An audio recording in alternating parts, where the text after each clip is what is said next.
All right, let's move on. So let's do a quick review of what we did yesterday. So yesterday we were looking at Microsoft Defender, Microsoft 365 Defender configuration, and we did configure the product.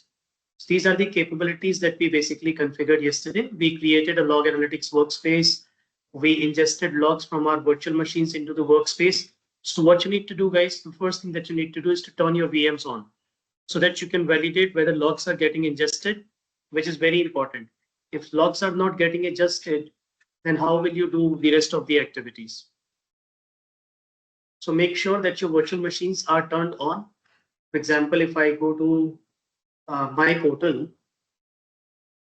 Azure portal,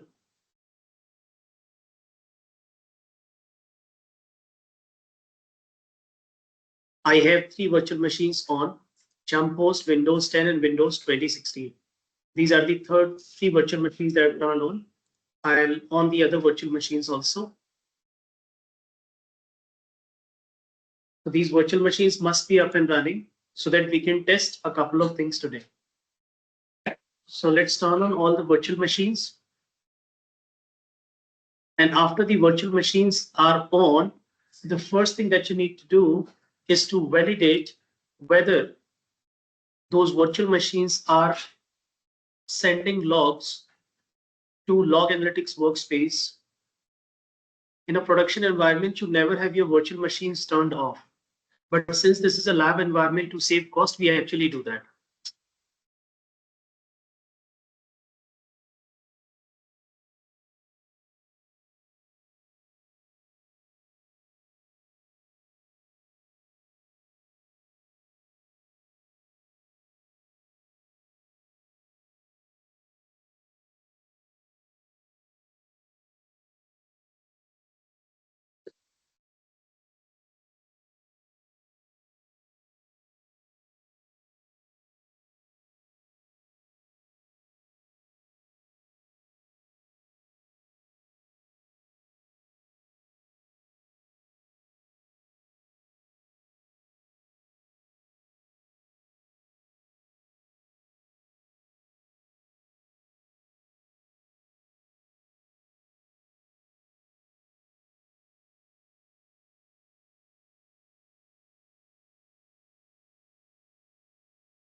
All right, is all the virtual machines turned on, guys?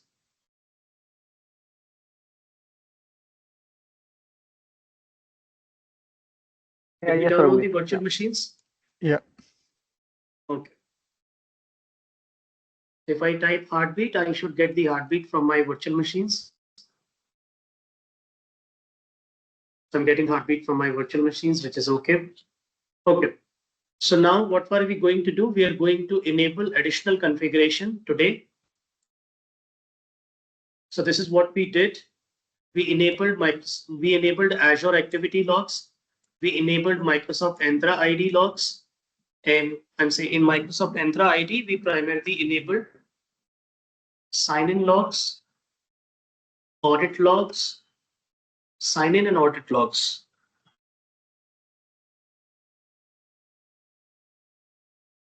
Then we also enabled storage accounts. Then this is something that we need to enable. So let's come back to Microsoft Defender for Cloud, because this is where we were configuring. So yesterday, what we did in Microsoft Defender for Cloud, we have basically enabled. So in Microsoft Defender for Cloud, the first thing that we did yesterday was we enabled Microsoft Defender for Cloud plans. And this is where we enabled the plans. We clicked on environment settings. Then we selected the project for which we wanted to enable the plan. And right next to the subscription, we clicked on edit settings. And here we see the Defender plans. The plans that we have enabled for our environment. So right now we have enabled servers plan, app service plan, databases, storage, resource manager, and Defender CSPM plan. These are the plans that we have enabled. Is it the same configuration for you? Yes.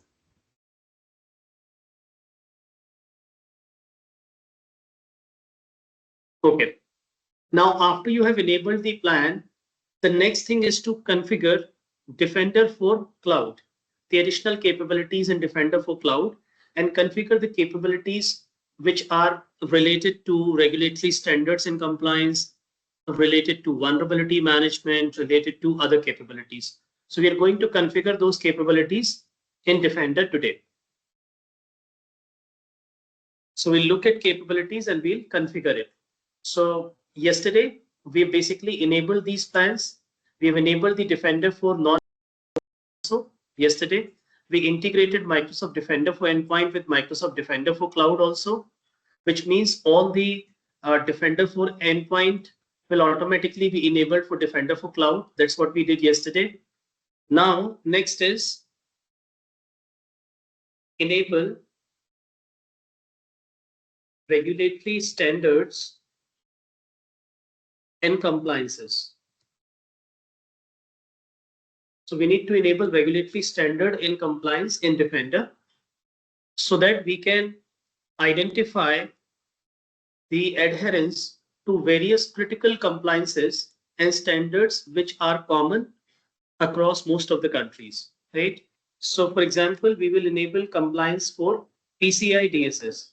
PCI DSS is a global compliance which relates to payment card industry data security standards, and any business that has the capability of processing or storing card information or payment gateway businesses. So PCI DSS we will enable. We'll also enable GDPR. We'll also enable now. So first we will enable the native. When I say native, we have, so Defender CSPM stands for Defender Cloud Security Posture Management. Now this is something that is enabled as part of the plan. I'm saying when you navigate to the plans, when you basically go to Defender plans, you notice that Foundation CSPM is free. It is by default enabled. However, Defender CSPM is billable because this provides you additional information over and above the foundation one. So we have enabled this plan. Then we will enable the policies. So this is where we enable Defender CSPM and Microsoft Cloud Security Benchmarks.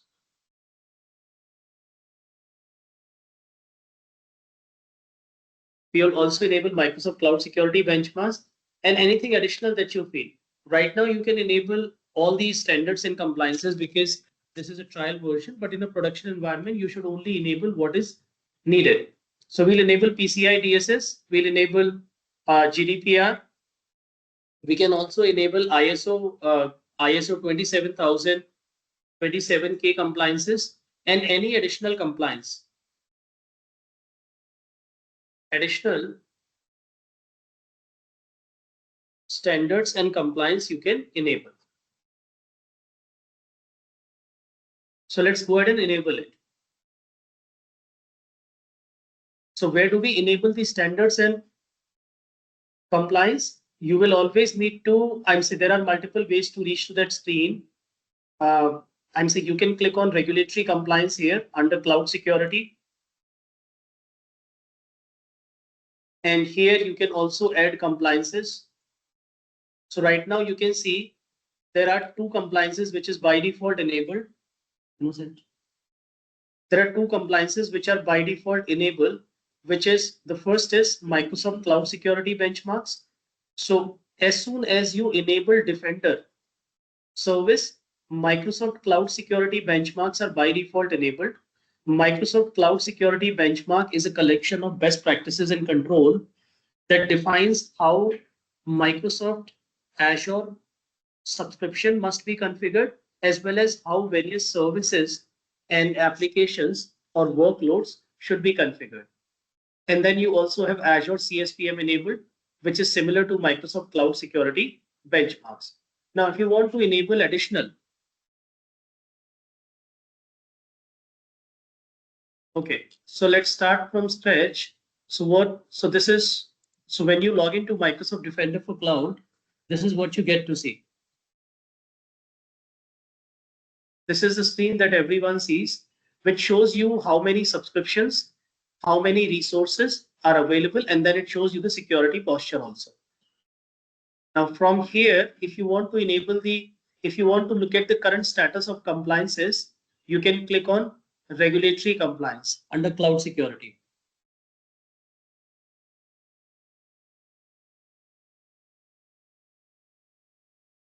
That's all.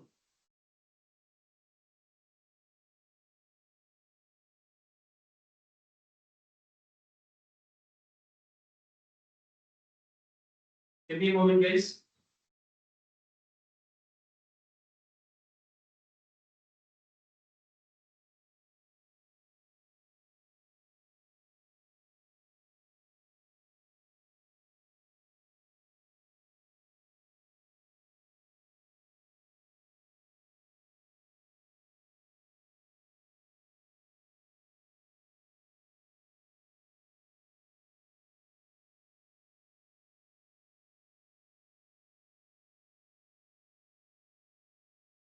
Plans getting delivered after the resources will be assessed. It is in your case, the plan was not the production. The plan was the unit. You landed for the execution. So once this is and we can scale it once. We will wait for it.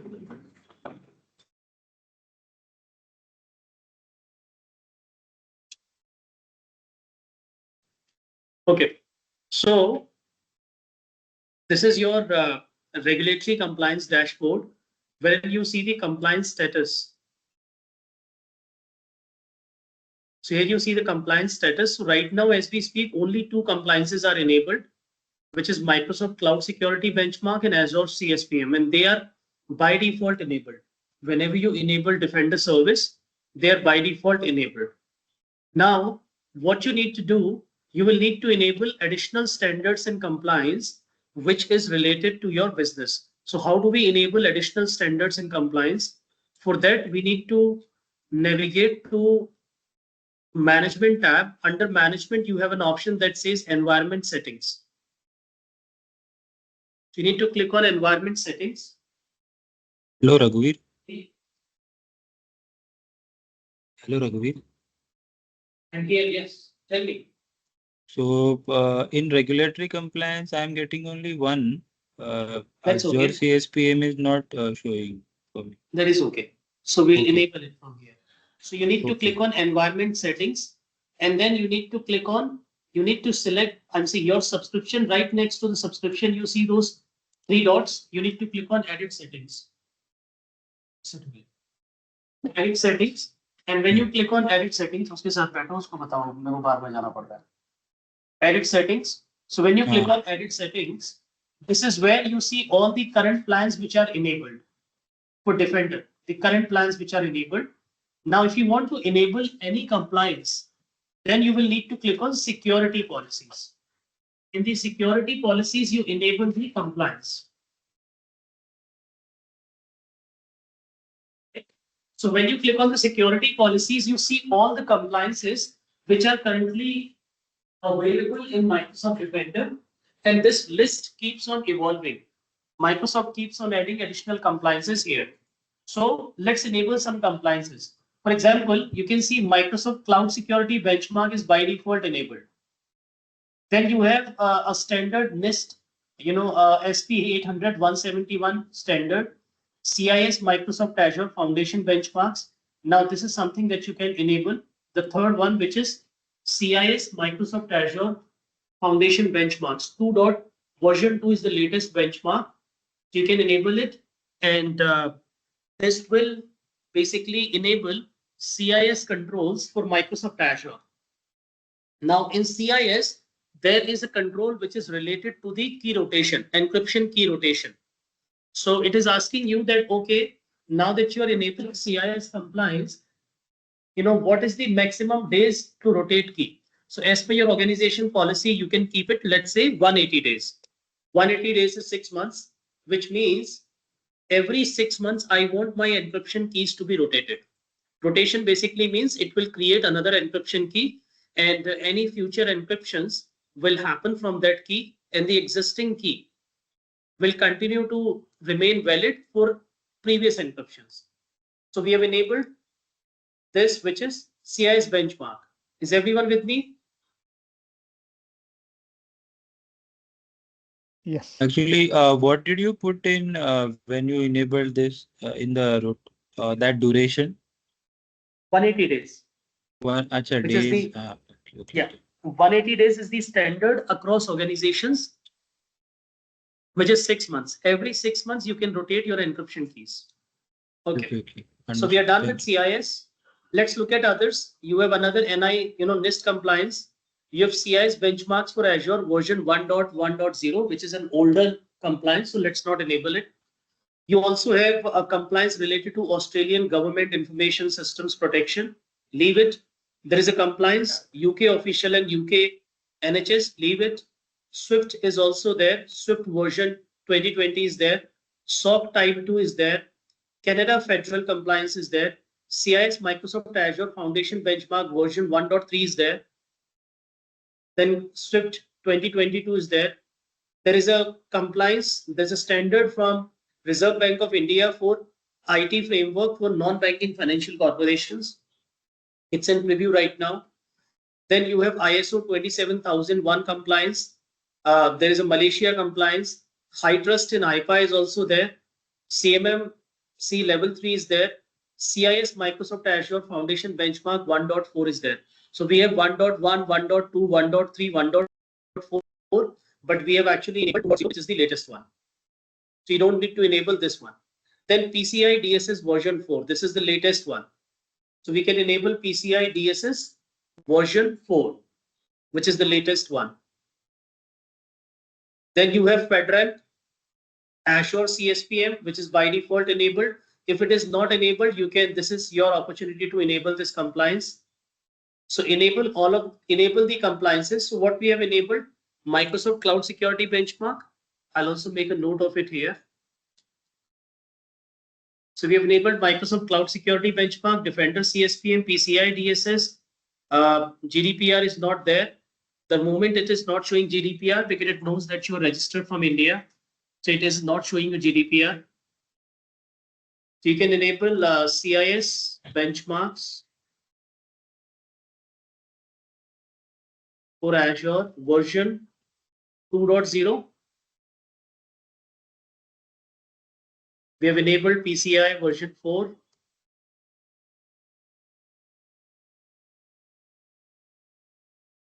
CIS benchmark we have enabled. So this is what we have enabled.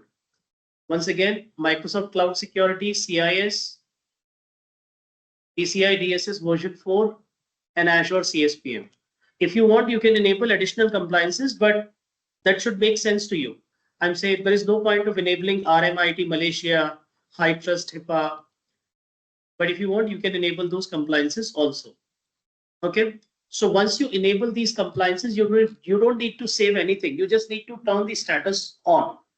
And once you turn the status on, it takes up to 24 hours to actually, for Azure. So Azure takes 24 hours to scan, to basically analyze or compare your resources configuration with the controls which are there in the compliance. For example, CI's benchmark says 210 controls, 210 recommendations. So what Azure will do, it will analyze your subscription and all the resources, which includes virtual machine, databases, network, storage accounts, and other resources against these controls. So you see all the controls over here. So it will do the control and it will tell you your current status of it, that whether you are adhering to this compliance. If yes, then what is the percentage of adherence, where exactly you are not adhering to it, what additional configurations you need to do to adhere to a specific control, all that you will see here. So these are your standards that you need to enable. Okay. Then, so we have enabled these standards. So we are done with Defender plans. We are done with security policies where you enable these standards and compliances. Then comes email notification. This is very important. That who do you want to send the notifications? It says that by default notifications are sent to all the users who have owner role on the subscription. Typically owners are receiving the notifications. But if you want to configure notification for additional recipients, this is where you can put their email address separated by commas. So here you can put the email address of somebody who you want to send notification of anything that Microsoft Defender for Cloud wants to share with. Typically, it shares the alert information, any security incidents, any service notification, it shares it. So here you can select what kind of notification you want to share. So it says when Defender generates any alert of this type, the notification will go. So obviously, I don't want to unnecessarily bombard my owners and other email recipients with low alerts or medium alerts. What I'm saying that, okay, let's go ahead and send notifications of all high alerts. And it says you will receive a maximum of 1 email per 6 hours of high security alerts, 1 email per 12 hours to medium. So it will send 1 email every 6 hours, which will contain all high severity alerts. It is not, because alerts will get generated almost every minute. In every minute in a production environment, you will have hundreds of alerts. It doesn't mean it will send hundreds of emails. It will send 1 email every 6 hours for all the high severity alerts, and that email will contain a list of all the high severity alerts in the last 6 hours. That's what it is going to see. So we'll put the email address, at least one email address.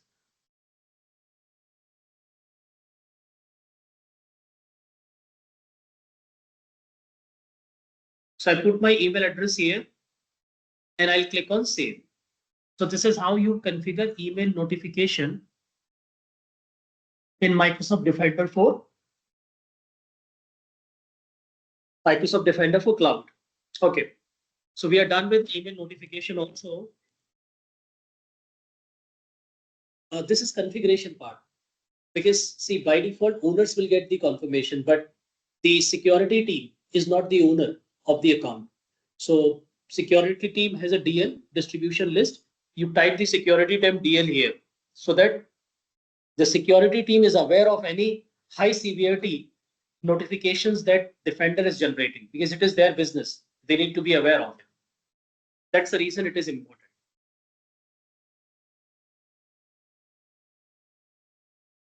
Okay, so we have configured email notification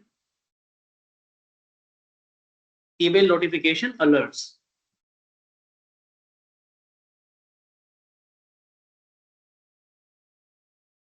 Let's move on. So after you configure email notification alerts, that then comes workflow automation.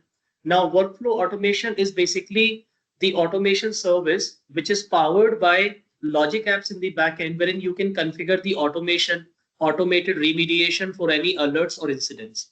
So we'll do that later on. Then comes continuous export, which is what it does. It configures streaming export settings for Defender for Cloud data to multiple export targets. So basically, you can send, you can export this data, and you can export this data to multiple targets. So let's leave this part. We are not exporting anything here. Okay, so we are done with this. Now we'll go back to the console.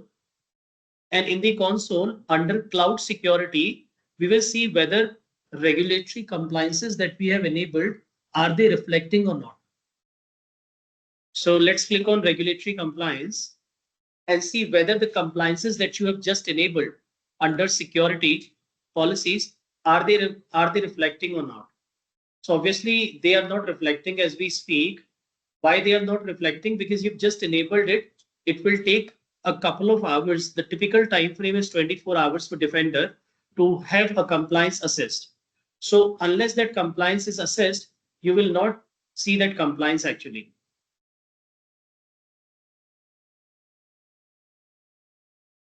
Okay, so since these compliances were enabled yesterday when we enabled the plan, so these are shown today. Probably by tomorrow, you will start to see all the compliances that you have enabled over here. Over here, you will see a bar against each compliance. You can click on that compliance, and then it will show you information about that compliance. That's how it happens. Now we'll move on to the next, which is workload protection. So let's configure the workload protection.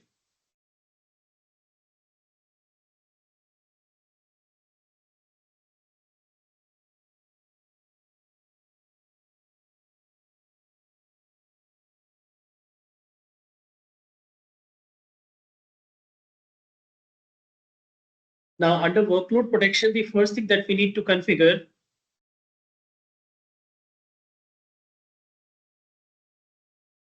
so the first thing that we are configuring in the workload protection is vulnerability management.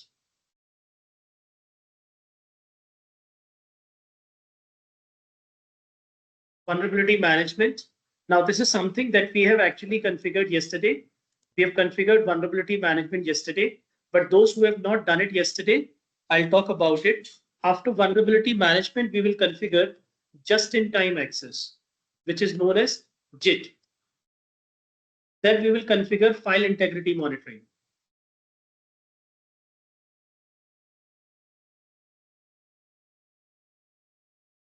Then we will configure UEBA and additional capabilities.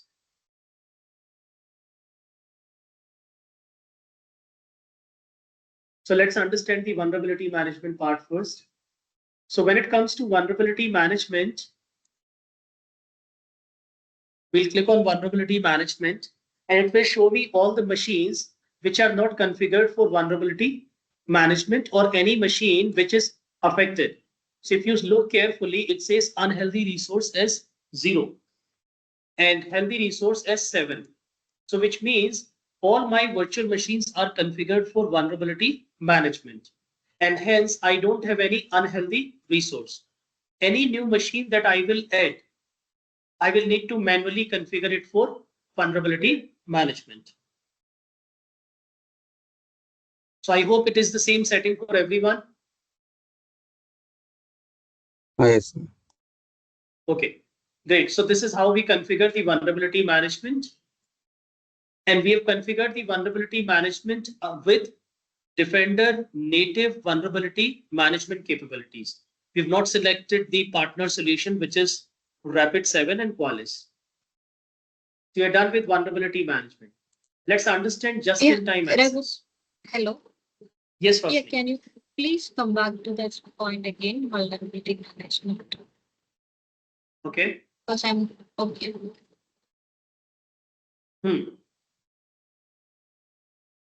Yes. Okay, just a moment. It's under the workload protection, right? No, this is Yeah, not yeah, under got it. workload protection. Yeah, Yeah, I this got is- it, got it. Right? Okay. Yeah, So yeah, got it, got it. so we see vulnerability management. We'll move on to the next, which is just-in-time access. Now understand the concept of just-in-time access, which is very important concept from security perspective. So what is just-in-time access here?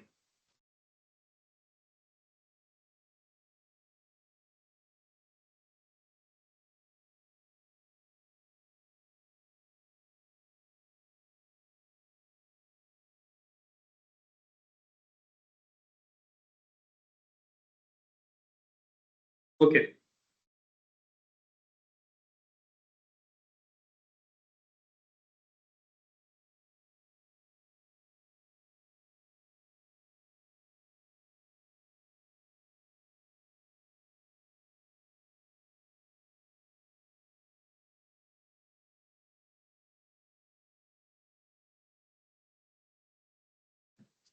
All right.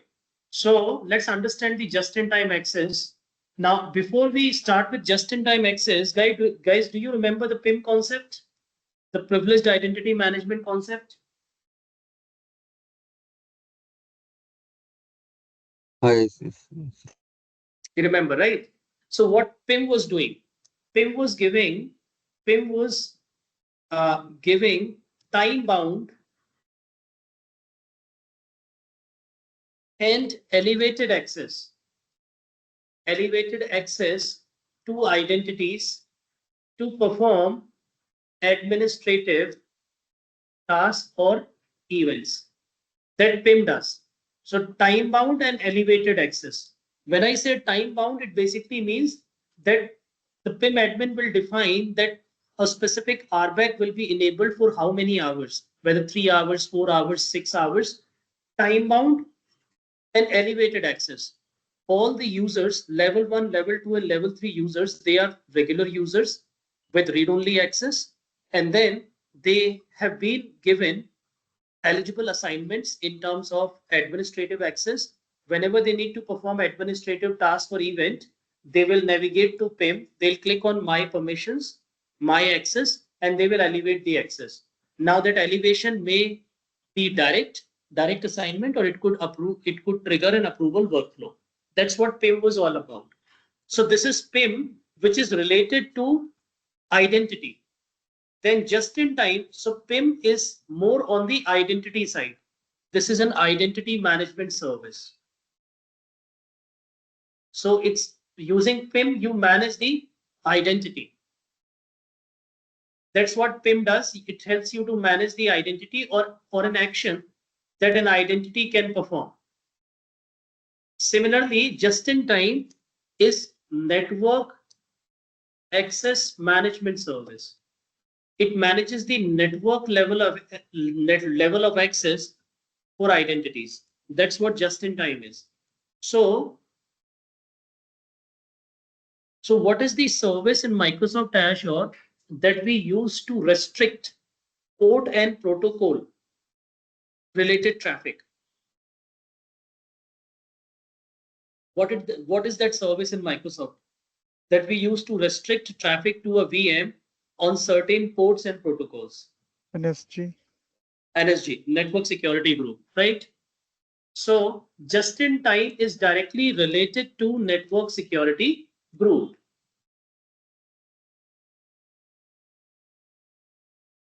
It is directly related to network security group. That's what just in time service does. Now tell me, what is the behavior of NSG? If I go back to the NSG, let's understand the concept. This is very important concept from protection perspective. So if I navigate to my portal,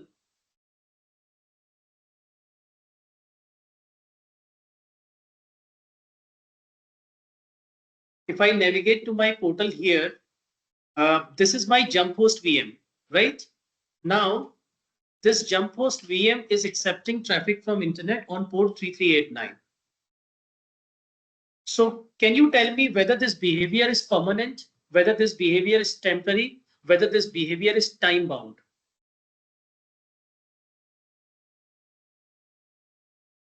It is time bound.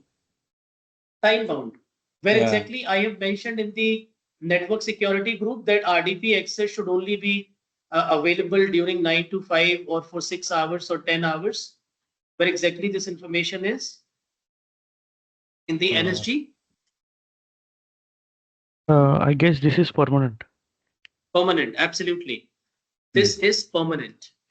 Okay. So, which means as long as this VM is up and running, anybody from internet can connect to this VM, right? Now tell me, do you not feel that this may create security risk in future?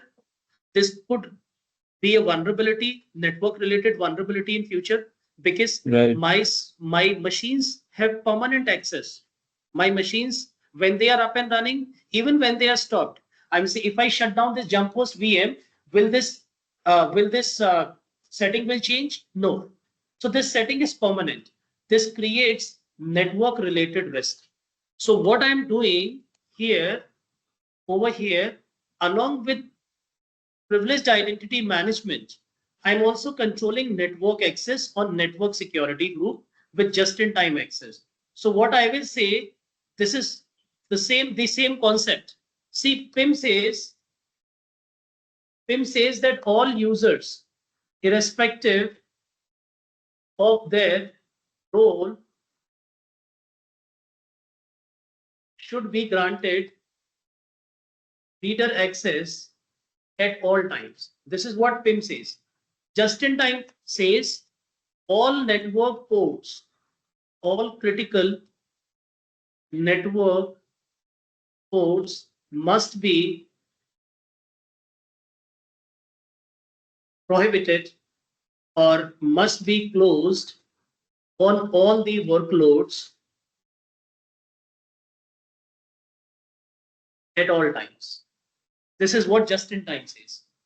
All critical network port must be closed on all the workloads at all times, similar to PIM, right? And then PIM also gives you a solution and says that whenever a user needs to perform an elevated activity, I have a capability wherein user can elevate access and perform the task. Similarly, just-in-time says that whenever a user needs to perform any activity, I will grant user temporary access to the port of that virtual machine. That's what just-in-time access, which means these two capabilities will work together. When a user needs to perform an administrative activity on a machine, user will elevate the credentials to get administrative credentials, and user will also use just-in-time to enable the port. By default, all critical network ports will be closed or will be blocked. So user will basically come to just-in-time and enable the port. So this is how you configure just-in-time. So you will go to the portal on just-in-time, and then you will see. So under just-in-time, once again I'll show you. Under workload management, you will have just-in-time VM access. You will click on it. It says just-in-time VM access enables you to lock down your VMs at the network level by blocking all inbound traffic to specific ports. It enables you to control the access and reduce your attack surface to your VMs. So it will reduce the attack surface. How? You will go to, right now you see configured 0 VMs. You'll go to not configured, and you will see all the VMs are not configured. And hence their severity is high. They are at high severity. And you also see why this high severity, because all of VMs are protected by an NSG that allows access to management port. So what I will do, I will select all of these VMs like this. Then I will click on enable just-in-time on the VMs. So one VM I have not selected yet. There are 7 VMs.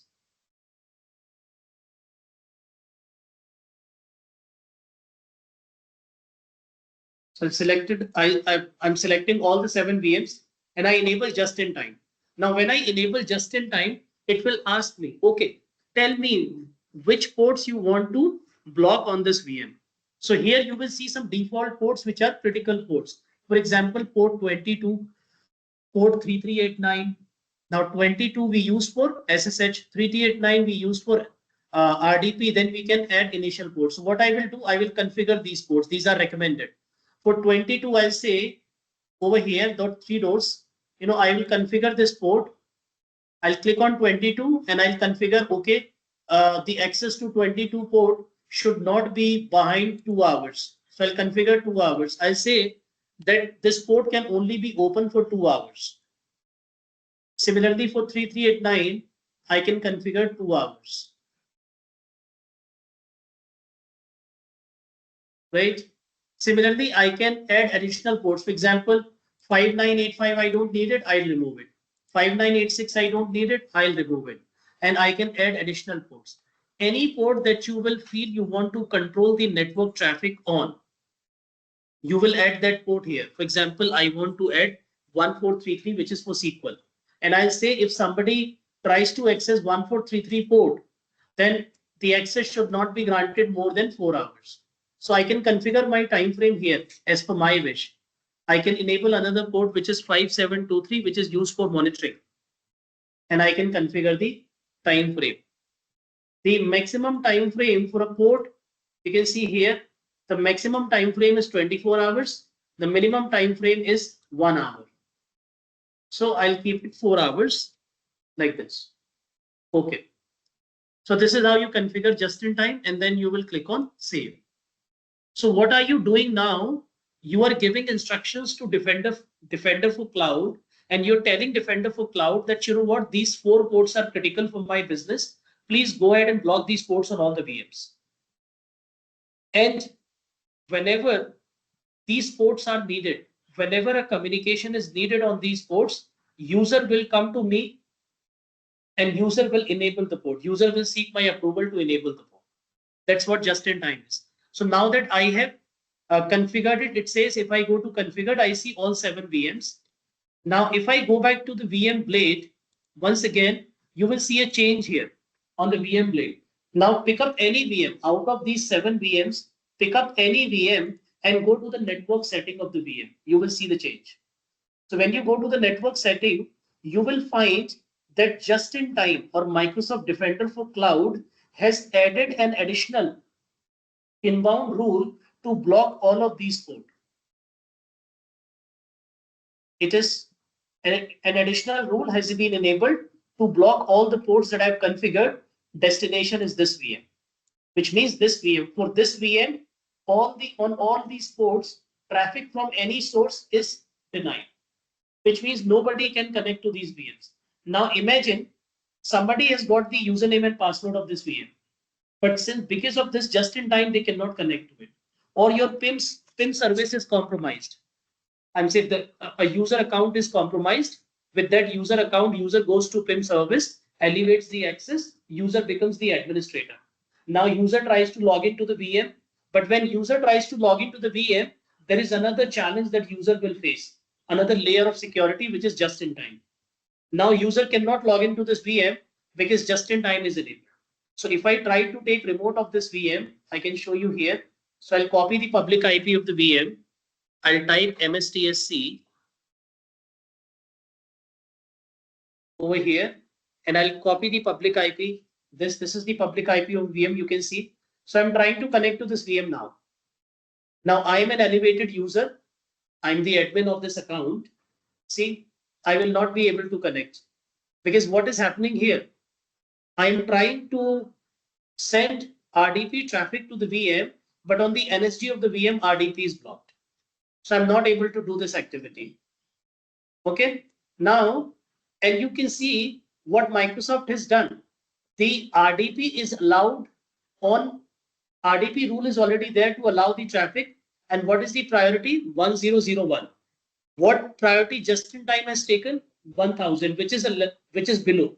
So lowest is the priority, highest is the precedence. Okay, so I cannot take remote of this VM, and I am a level 1 user, and I've got a request to actually log into this VM and perform some administrative work, or perform or create a folder, or let's say add an additional disk or whatever, which requires login to this VM. So what I will do as a user, because of this just in time, I will navigate to Microsoft Defender for Cloud.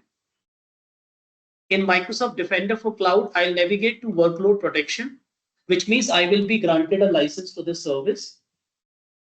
And then I will go to just-in-time access. Here I will select the VM, which is this Windows 2016 web, and then click on request access. When I click on request access, I will see all the ports which are blocked on this VM. I'll select the port on which I need access. I need access on port 3389. So I will select the port, this 3389. You can see right now these all are off. So I'll turn it on. I'll turn on this VM, this port 3389. Then I will also define whether I want to turn this port on for my IP address or for somebody else, which means if users were not given access to Microsoft Defender, then user will approach an admin. An admin will basically define the IP address range of the user, and that user will only be allowed to connect. So right now I'm saying my IP, my system's IP, and I can select the time frame. The maximum time frame is given 2 hours for this port. So I can select 2 hour, 1 hour or 2 hour at the max. Then I'll select open port. When I say open port, I will also need to provide the justification at the bottom, but that is optional. So when I have opened the port, now I will go back to VM. You can see now it says Windows 2016 connection details. This port is open, and the last user who opened this port is this. So there's a log of this activity now. Now I'll go back to the VM blade. When I go back to the VM blade, you will see that another rule is added with a low priority to allow access to this port only. So I'll go to the VM, Windows 2016 web, go to network settings. And on the network settings, I will see that I'm saying on the network settings here, just refresh the page.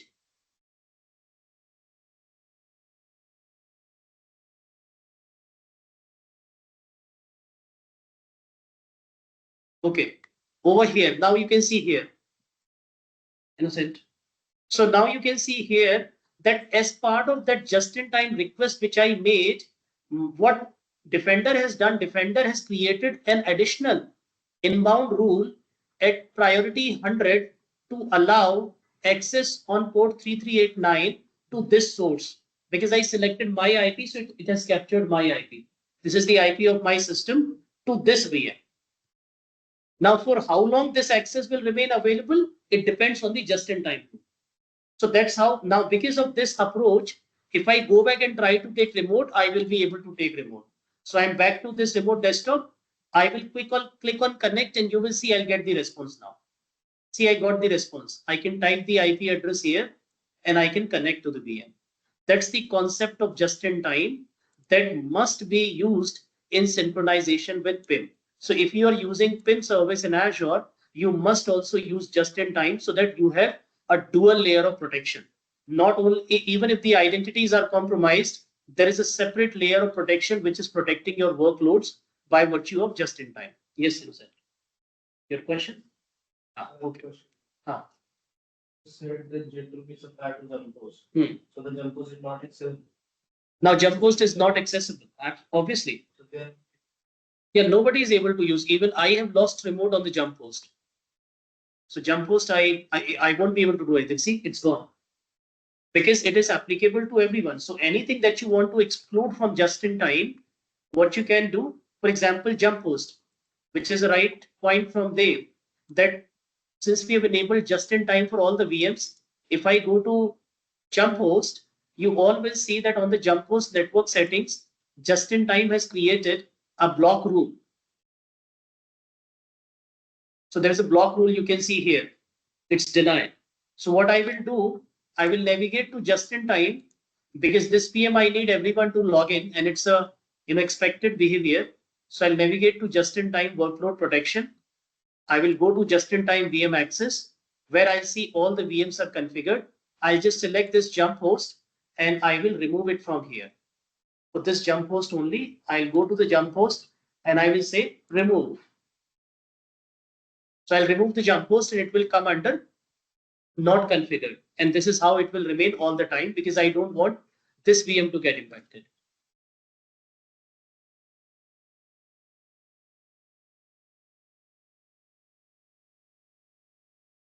Jump host.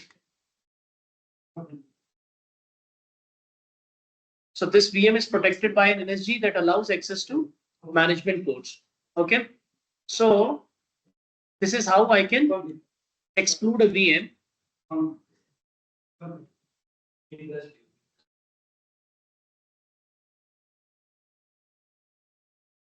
Okay, so this is how we can take care of just-in-time part, and it's a great service, guys, that must be used in Azure at all times to protect the security of Microsoft Azure cloud as well as Microsoft Azure virtual machines or Microsoft Azure workloads.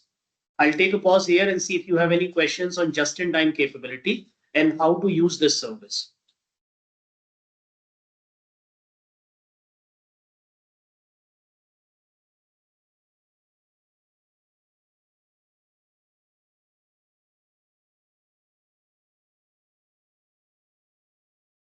Any questions on just-in-time, guys? Raghu, actually, we have configured the 3389 on all the machines. If it is when we created the just-in-time, if you want, we can request access for 3389 for all the devices, right? If you go to request access and open the ports for 3389 only, right? Yeah, but that is a misconfiguration. I'm saying you should not do that. Why would you need a port open on multiple devices at the same time? Okay. No, okay. Because when we configured it, we need RDP You for cannot that. do that. You can see it. You cannot do that. See, configuration is different and usage is different. You have 2000 machines. You can configure them all at once in one go. But once it is configured, you can only request access to one machine at a time. I'm saying you can make 2 requests, but at a time, only one machine. You can see here, I have 6 machines. Can I check 2 boxes together? I can do that, right? Yeah. So I will click on request access here and I can request access to those machines. But do you notice that for each machine, I will need to make a separate request? Yeah, yes. I have selected multiple machines, but for each machine, I need to click on like this on. Yeah. For this machine on here. So for this machine on here. So you're making a separate request for each machine at a time. And at the bottom, it says enter justification also. Even if you don't put a justification, there will be an activity log for this event. For example, we opened the port for Windows 2016 web, right? If I go to Windows 2016 web, I can click on these 3 dots here and I can click on activity log. This will be visible to the admin. So admin will click on the activity log and admin will be able to see the activity log here related to the request. Now, right now, you will not see an activity log because that request is active. So in next couple of minutes or an hour, you will start to see the activity log for this specific resource. That how many people connected to it, whether what port did they open, all that information will come here. And nobody, including the admin, can delete the logs. Because I just tried it. That's why I asked. Yeah. So you can, request access for multiple VMs, but for each VM, you need to specify the port that you want to open. Make sense? Yes, sir. Okay. So this was just in time, which is a great feature, which most of the organizations, if they are using Defender service, see, protecting a workload in Defender, there are 2 plans that you have basically that I did not. I'll quickly show you the plans. So when it comes to server protection plan, there are 2 plans actually. We have a $15 plan, $15 per VM per month, and then we have a lower cost plan. So you will see the difference in the plan over here. You can see here plan number 2. If I click on change plan, then I see both the plans. So if I'm using plan number 2, which is $15 per server per month, these are the capabilities that I get. And as part of that, I also get just-in-time VM access for management port in this plan. But if I go to the other plan, which is plan number 1, you can notice that just-in-time VM access is not available in plan number 1. So plan number 1 is costing me $5 per server per month, which is 1/3 of what plan 2 cost me. But then when it comes to the capabilities, you can see most of the capabilities are not available. For example, in plan 1, I cannot integrate vulnerability management with Qualys. I cannot do agentless VM vulnerability scanning. I cannot do secrets scanning. I cannot regulatory compliance in industry best practices. I cannot enable regulatory compliance in industry best practices against my VM. I cannot do file integrity monitoring, which is another great service that is enabled by Defender. File integrity monitoring. So you need to, and then the log analytics 500 MB free data ingestion is also not available here. So you need to be careful. Now the question is that should I be enabling Defender Plan 2 for all the VMs? No. I should be enabling Defender Plan 2 for the VMs which are mission critical to my business. Production critical servers, Defender Plan 2, and non-critical servers, production non-critical, Defender Plan 1. And non-production server, no plan. There is no point of securing them and spending unnecessary money. That's the logic that we go with.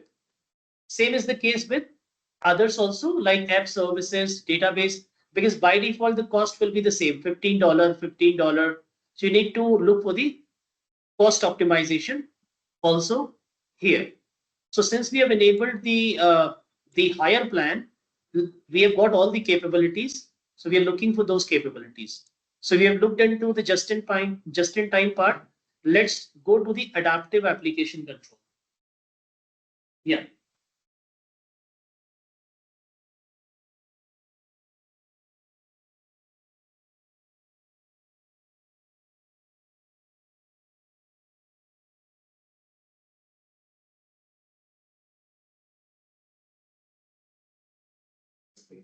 Yeah. It's true. There is some other metrics here we look and else. So okay, so there is a question from the room, guys, which is on economy of scale. So what basically happens? See, economy of scale says that when I purchase in bulk, I get higher discounts. But while as a customer, when you do that, let's say there is a customer who needs to who needs to replace all the hardware in the data center, right? Because the hardware is end of life. So what customer does, instead of migrating to the cloud, customer replaces all the hardware in the data center, made a huge capex and purchased the hardware. The customer purchases 10 hardware, right? And now one hardware is costing $5,000. So customer pays $50,000 for 10 hardwares. Now the same configuration at the same time Microsoft Azure purchases, but Microsoft Azure purchases 1,000 units of it. So Microsoft Azure definitely will get higher discounts. Now what economies of scale says that cloud service providers, since they get higher discounts, they will pass on some of the benefits to their customers in the form of low prices. Now your point is that when more and more customers will use cloud, can cloud service providers reduce the services cost? No. Why? Because the cost of the service directly depends on the cost of the hardware plus operational cost. So when they have more hardware, they will only provision more hardware when they have more customers. Because there are times when the entire hardware is, let's say West India, which is Mumbai. So there's a data center in Mumbai which is 100% exhausted. They don't have additional space in the data center. They can't bring in additional hardware. So what they did, they freeze their data center. Now only existing customers are hosted in that data center. No new customer is allowed. So what they did, they built another data center in Pune and they started migrating.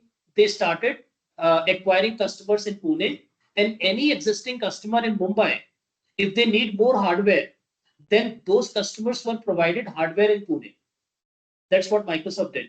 But Microsoft never decreased the cost of the service. So I'm saying this is something that they may say to encourage you to come to the cloud, but in reality, they will never do it. At the end of the day, they need to maximize their profit also. And if they keep on giving you economies of scale benefit, they will not be able to maximize the profit, or their profit maximization percentage will not be similar, which is today. So year on year, the profit margin is 22% for cloud service provider. They're making anywhere from 20 to 25%, and which is average is 20% year on year. That's what they are doing. And at the same time, they are doing cost cutting, wherein I don't know, guys, if you have read in the news, but both AWS, Google, and Microsoft, they collectively announced to cut their employees in cloud business unit. Recently, it was there yesterday and day before that Microsoft has announced to cut more workforce in their cloud business unit. And cloud business unit is the unit that is bringing more revenue to the company. But they're still cutting down the workforce because they want to increase the profit margin. So it continues to happen. Okay. Next is adaptive application control. Now, what is this adaptive application control? If you see, it is not configured, and it is, so you can see, first of all, what is application control? It says application control helps you deal with malicious or unauthorized software by allowing only specific applications to run your machine. How does it run? How does it work? It says Defender for Cloud analyzes data of applications to find machines for which there is a constant set of running applications. Defender for Cloud creates allow list rule. So basically what Defender for Cloud does, since you've enabled Defender, it typically takes a minimum of 14 days.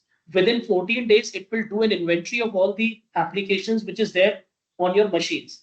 And after that inventory is completed, it will tell you that these are the most common applications which are there on your machine. These are some of the applications which are there on some of the machines, and these are some applications which are only configured on this machine. So that way you have an inventory of your applications. So you will know that, okay, Google Chrome is installed everywhere on all the machines. Mozilla Firefox is installed on 10% of the machines, but Safari is only installed on one machine. So this will help you in decision making. Probably Safari is not needed, so you will go to that machine and uninstall Safari. Then on Mozilla Firefox, you can take a decision because only 10% VMs are using it. So you can probably also block it. And Google Chrome, you will put it into the allow list because it is installed everywhere. So that's what adaptive application control is. But for this, you need to have this service up and running, plus the workloads up and running for a minimum of 2 weeks. Okay.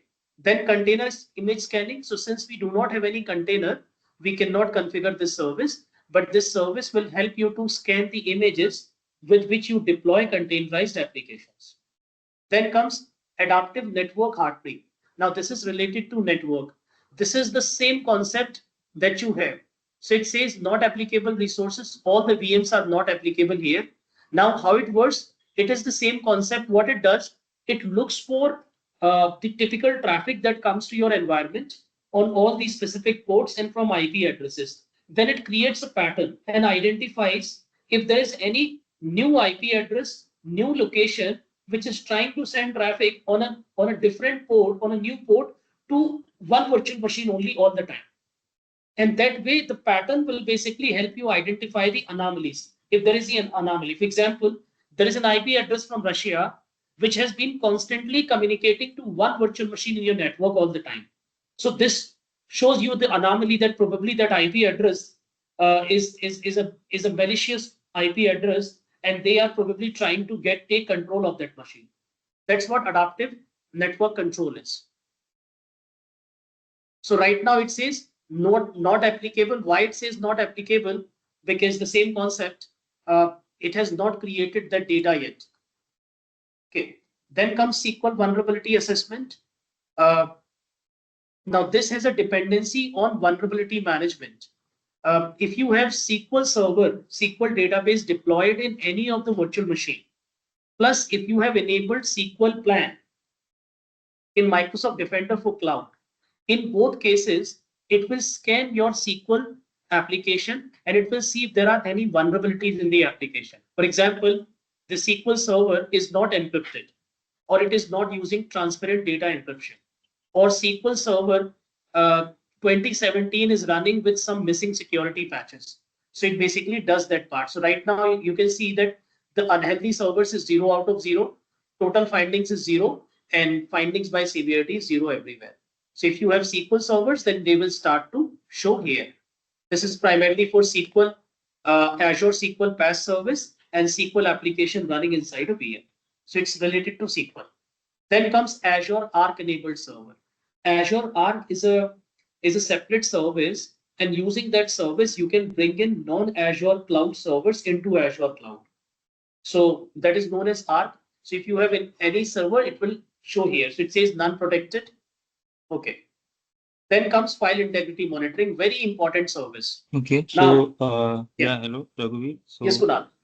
about this Azure Arc. So, Azure Arc is needed to monitor the Microsoft Defender for cloud servers in Microsoft Defender for endpoint as well. No, Or Azure Arc is not needed. Azure Arc is a separate service. Whether I'm saying it's totally up to you whether you want to use it. Without Azure Arc, also you can bring in. I'm saying you can bring in non-Azure, non-cloud servers into Azure by putting in log analytics agent on them, or by integrating the Microsoft Defender for endpoint capability, which we did yesterday. so it is specific to the servers which are non-Azure, right? Absolutely. This is what Okay. we primarily use Azure Arc service for. Okay. Okay. Understood. Understood. Thank you. Next, file integrity monitoring, very important service. So understand in any operating system, there are some critical files. For example, registry.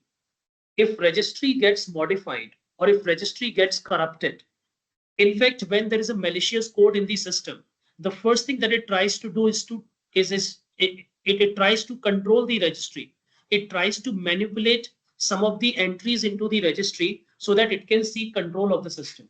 So that is one way of it, which is securing critical files. Then file integrity monitoring. So you can see here, in order to enable this service, you will need to first choose a workspace. Now, why it is asking you to choose the workspace? So that all the virtual machines which are connected to that workspace, file integrity monitoring can take control on that work on those machines. And as soon as file integrity monitoring service is enabled, if you make any changes to the registry or the critical files of the operating system, the file integrity service will be quick to generate an alert, and it also has the capability to revert that changes. Anything that you've done, it will be able to revert it also. So it says that go ahead and enable the file integrity monitoring on this workspace. So I will say enable. So when you enable the file integrity monitoring, you will quickly see the workspace inventory. So from the workspace, it shows you that there are 7 Windows server in the workspace. There is no Linux server in the workspace. So what it is going to do, it is going to enable the file integrity monitoring for these files. Look at these files. These are important files. For example, boot file. If boot file is compromised, and typically it is compromised by a ransomware, boot sector virus. So it is monitoring this boot file for any changes, manipulation. A config system file, system config file, a C Windows system INI file, C Windows Windows INI file. These are critical files that we have. You can add additional files also here. So these are critical files. You can see here regedit, which is registry editor. Nobody will be able to modify this file. System32 userinit.exe, which is if you want to compromise a user account, you need to manipulate this file, userinit.exe. Explorer.exe, if you want to run any software on the system, you need to control explorer.exe, because from explorer.exe, if I want, I can run everything in one go. For example, I show you, if I go to explorer.exe,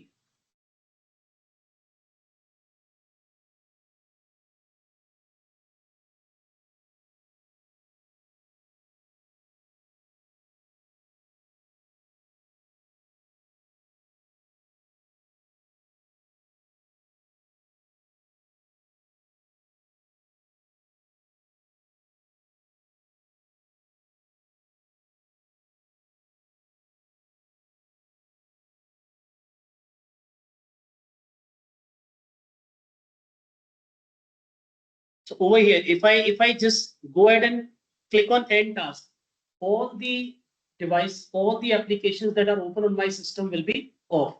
Now this is what a ransomware will do. The first thing, because it will kill the explorer.exe, and then it can go to file, click on new task, and can open new task here, whatever it needs to run. So this explorer.exe needs to be protected. So that is why you have explorer.exe here. Similarly, in the registry, these are So this is the editor, basically registry editor, and then the registry values. These are critical registry entries like HKLM software, current user, HKLM software cryptography, where you have your encryption data. So if you have your disk encrypted by BitLocker, or if it is encrypted by any third-party encryption solution, the decryption key hash or the references are basically contained in this, in this file. I'm saying in this registry entry. So from here, the hacker actually can identify that what is your source of encryption, what is your method of encryption. So these files, it will not allow you to touch. For example, this boot file, it will not allow you to corrupt this boot file, because if you you can change the boot device from this entry also. You go to this entry and you can change the boot device. That next time when your system reboots, what boot device it will use. So hacker tries to corrupt it. So these are my critical files basically. For example, this file, run file. This is very critical. If this file is corrupted, hacker can run anything on the system. So these are the files. Similarly, you have some critical Linux files. So these are critical Linux files. I don't have much knowledge about Linux, but people who are from Linux background, they would understand the criticality of these files. So these are all the files. Now, now we will enable file integrity monitoring.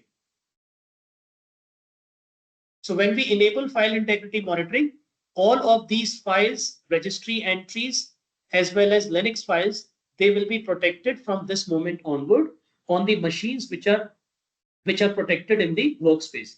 So file integrity monitoring is enabled at the workspace level, which means any machine that will get onboarded into the workspace, whether it's a Linux machine, whether it's a Windows machine, will by default have file integrity monitoring enabled. And over here, it will give you a quick glimpse of it. Once the service is enabled, you will always see total number of servers, any changes that has been made on the server. You will see the files type, registry, and you will see the whether the entry was modified, whether a new entry was added, or whether it was removed. All the information you will see here, and you will find it here. So you will see servers information and changes information you will find on this tab. So after you enable this service, you will need to wait for at least 24 hours to have this service generate the inventory data and do its job. So that's file integrity monitoring, very important service. Raghubir, Yes, any question? yeah, I just wanted to understand if the workloads are on a different cloud and we still want to manage their protection through MDFC, what could be the quick process for that? The quick process is if those workloads are added to Microsoft Defender for Cloud, Defender for Endpoint, then you can directly integrate Defender for Endpoint the way we did yesterday. We did the integration from here, if you remember. We went to overview, not here, over here, environment settings. So if all the non-Azure for endpoint, you can directly onboard them here. We onboard non-Azure servers directly with Microsoft Defender for Endpoint. So that's one way of doing it. The other way of doing it is through log analytics.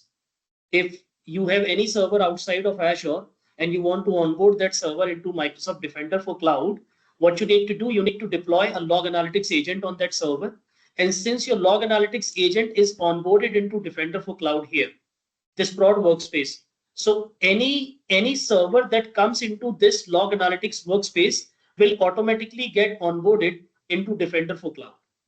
No, but from the CSPM perspective, right? Log analytics will help from the CSPM perspective, but from the workload management protection perspective, this direct onboarding will help, right? Where we want to implement file integrity monitoring and all other aspects.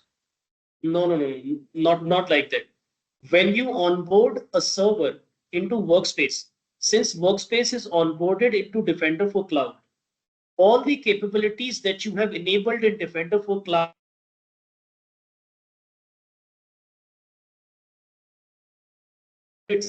on Azure VM or a physical server, it will automatically be implemented. That's the automation. So file integrity monitoring, vulnerability management, just-in-time access, everything will get configured or you can configure it manually, whichever is not automated. Okay. And okay. CSPM also, because CSPM is one feature. CSPM is a feature of Defender. And if you see, CSPM is configured here in security posture. So when you enabled CSPM, you enabled it at subscription level, which means CSPM will be applicable to this subscription. But any VM which is outside of Azure, for that VM has to be onboarded into Defender for Cloud, and then CSPM will be applicable to that VM also. Right? Noted. Yeah, yeah. Understood. In fact, you can see this integration AWS, GCP, GitHub. Even if I integrate an AWS account with this Defender, automatically all my AWS EC2 instance will be protected, but will be in scope of CSPM automatically. But they will only be in the scope of CSPM, not in the scope of file integrity monitoring or cloud workload protection, unless they are manually added to the capability. And for that, you can either deploy log analytics agent on those VMs, or you can manually add them here. Because as soon as you add AWS account, then you go to workload protection, you will automatically start to see the additional VMs here. The additional VMs over here, under affected resources, which says unhealthy resources. You will need to manually deploy vulnerability management. Similarly, you will start to see those VMs under just-in-time access as unhealthy as not configured. You will need to manually add them to configured. So few things you need to do manually, few things will be automated. For example, these two are manual, but file integrity monitoring will be automated. Why? Because file integrity monitoring is configured at the workspace level. And the moment you add a log analytics workspace agent on the VM, on an AWS VM, GCP VM, on-premise VM, then automatically that VM will be shown here, total 7 servers, 8 server, and file integrity monitoring will be enabled on the VM then and there. That's the concept. So few things are automated, few things are manual. Excellent. Yeah. Thank you, Raghu. Yeah. Okay. Great. So that was file integrity monitoring. Raghuveer, actually, I have a question for this file integrity monitoring. Yep. Just in case, like if any application is installed on the servers where these files are protected, and they make any registry setting, like which we have protected in file integrity. So what happens in that case? Like, will it be revert? These changes are reverted, or we get any notification for that? No, you will only get the notification. File integrity monitoring is only configured to alert you. It will not revert those changes, because those changes could be intentional also. For example, what if you deploy an EDR solution? Then EDR solution will make some registry changes. It will add some additional registry entries for its configuration. Whenever you install a solution, it creates an entry into the registry for that solution, right? So it will only alert you, and you can see for a specific VM here. For example, you will see the files, you will see the total changes for a specific VM, and you will see that whether those changes were made onto the files or to registry entry. And you can see the change time also here. Okay. Right. And, so you can see that information actually. Okay. And if you want to revert anything, for which you need to create a rule, but it is not available from here. Okay. Okay. Next is network map. Yeah. Okay. No, just the query, like, is it like used by large customers, like this feature, or is it like just a good to have feature? This feature is used by most of the customers. I'm saying any customer who has Defender for Cloud workload protection enabled. Since there is no additional cost for enabling file integrity monitoring, customer would definitely enable it. And I'm saying most of the security incidents that happens at operating system level, they are a result of file compromise, file integrity compromise. So this is a very critical service that needs to be enabled in any environment.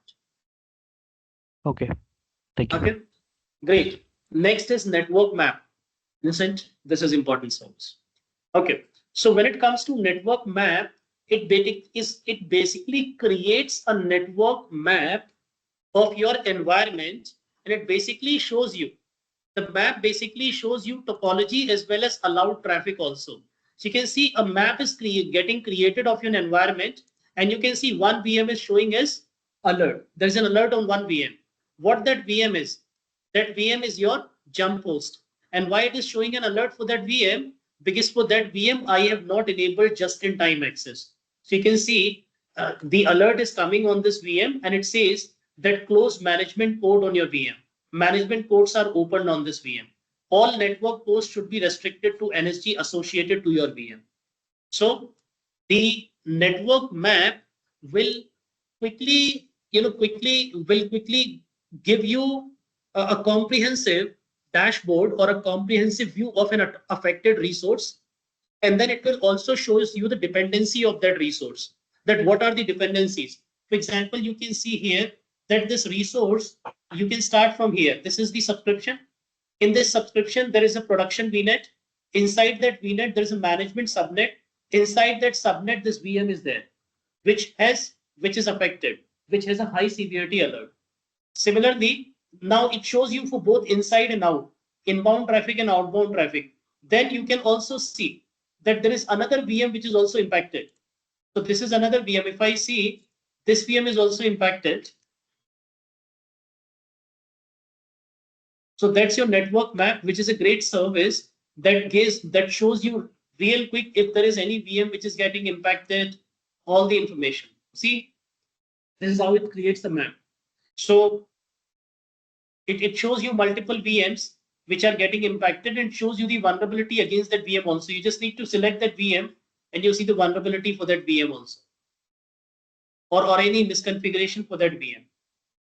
So that's the network map feature. It's a great feature.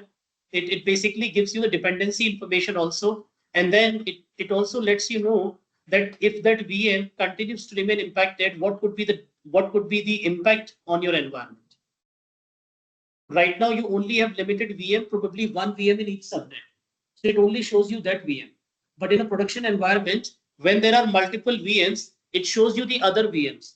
And that will give you a fair idea that if my jump host is compromised, then the other VMs in this subnet has a high probability of getting that compromise transferred.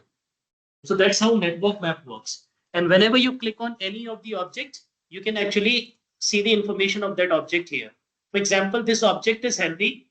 This object is handy, but this object is not handy. So that's network map.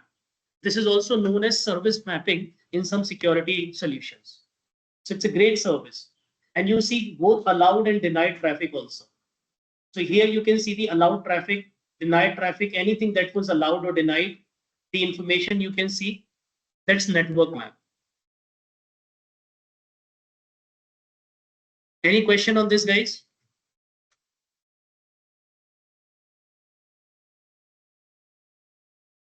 Okay. After network map, you have IoT security. Now, obviously, we don't have any IoT device configured here, so I will not be able to talk about this. But if you ever work with, Azure IoT, in fact, you can also onboard third-party IoT hubs and IoT devices here, and you can set up operational technology or IoT, configuration here. So that's what IoT is. And then in the end, you comes API. Since we have not enabled API plan, we will not get anything here. But if we have API plan enabled, then it will basically help you to protect your APIs also. So these are the capabilities that comes under workload protection of Microsoft Defender for Cloud.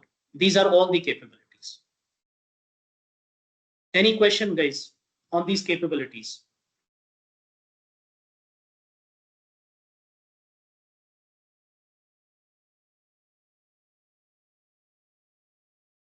Raghuveer, do we have any option to create the exclusions like we normally create for any of the antivirus or something like that?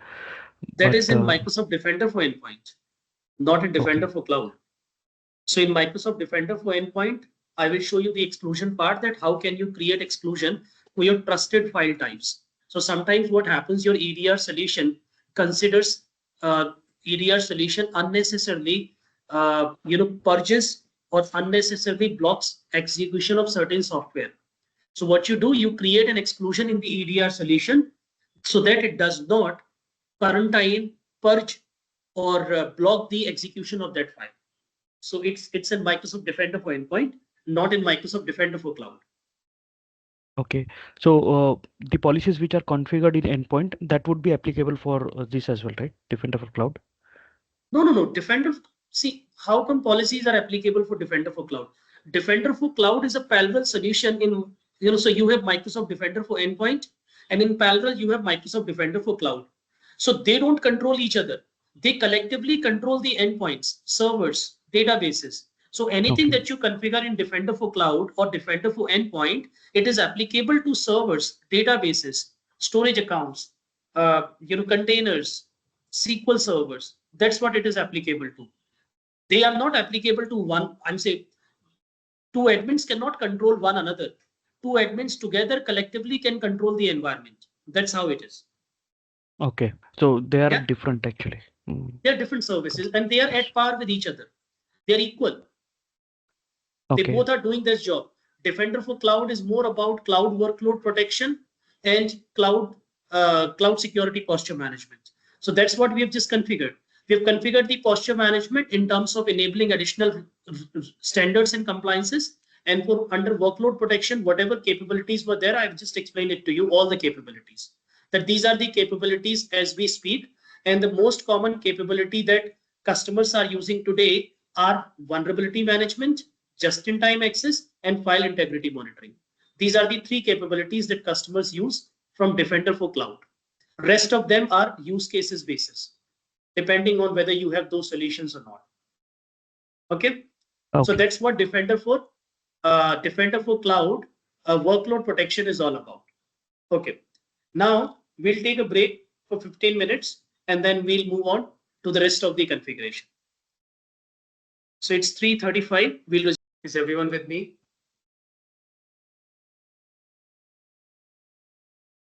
Yeah. Okay. Yes. Great. Let's move on. So we have looked at all the capabilities under cloud workload protection. Cloud workload protection platform.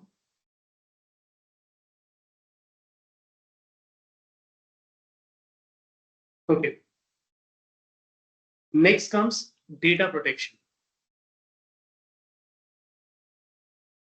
So the next capability that you have is data security under cloud security.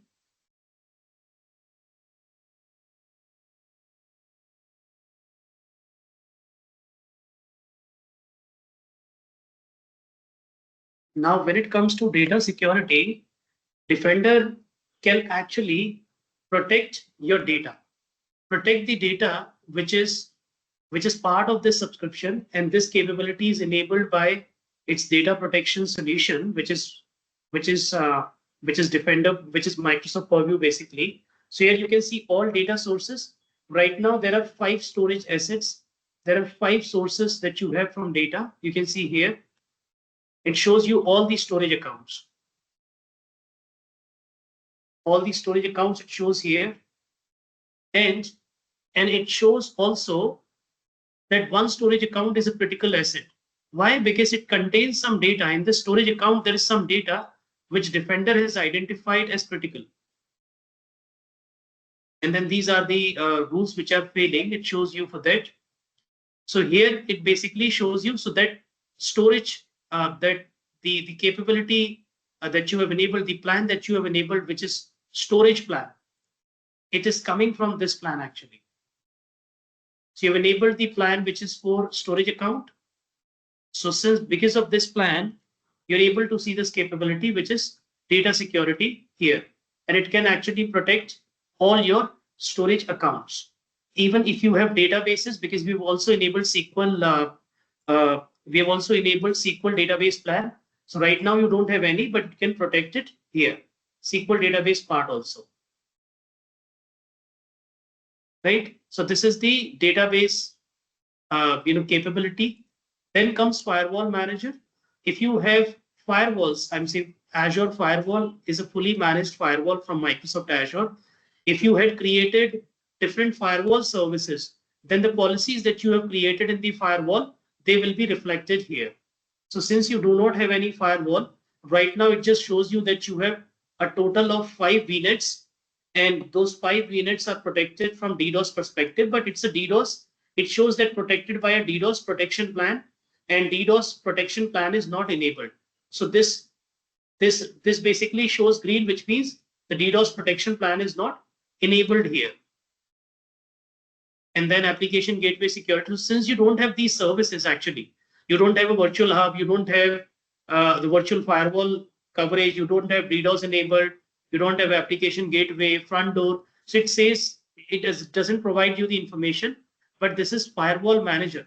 Now you can directly go to this service and say, you just have a view here, but I can directly go here by typing firewall manager also. So that firewall manager, so you see the same information here, right, in firewall manager. So it is not that Defender has firewall manager capability. It is just a view that they have added under cloud security, that from here you can also manage your firewalls, but it is not a capability of Defender. Are you with me on this? Yes. Yes. Yes. Okay. Next is DevOps security. So Defender also have DevOps security capabilities, which is in the very initial phase as we speak, because this was recently added in 2024 itself. So it's in the very initial phase wherein you can also integrate Defender for cloud with your DevOps pipeline.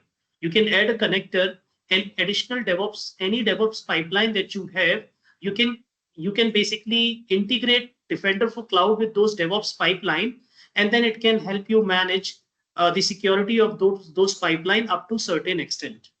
But this capability has been recently added, so I will not be able to comment on the value add of this capability, that it can really help you manage your DevOps pipeline security. It's a new capability actually, and I cannot show you until I enable this configuration. But since I don't have a DevOps environment, I will not be able to show you this capability in detail. So you can read about this capability probably in the documentation here. I'll share the documentation with you in the chat. So this is overview of Microsoft Defender Cloud DevOps Security. So read this documentation, and if you come across any questions, anything that you need to discuss, you can discuss it with me probably tomorrow. So I put that into the chat window.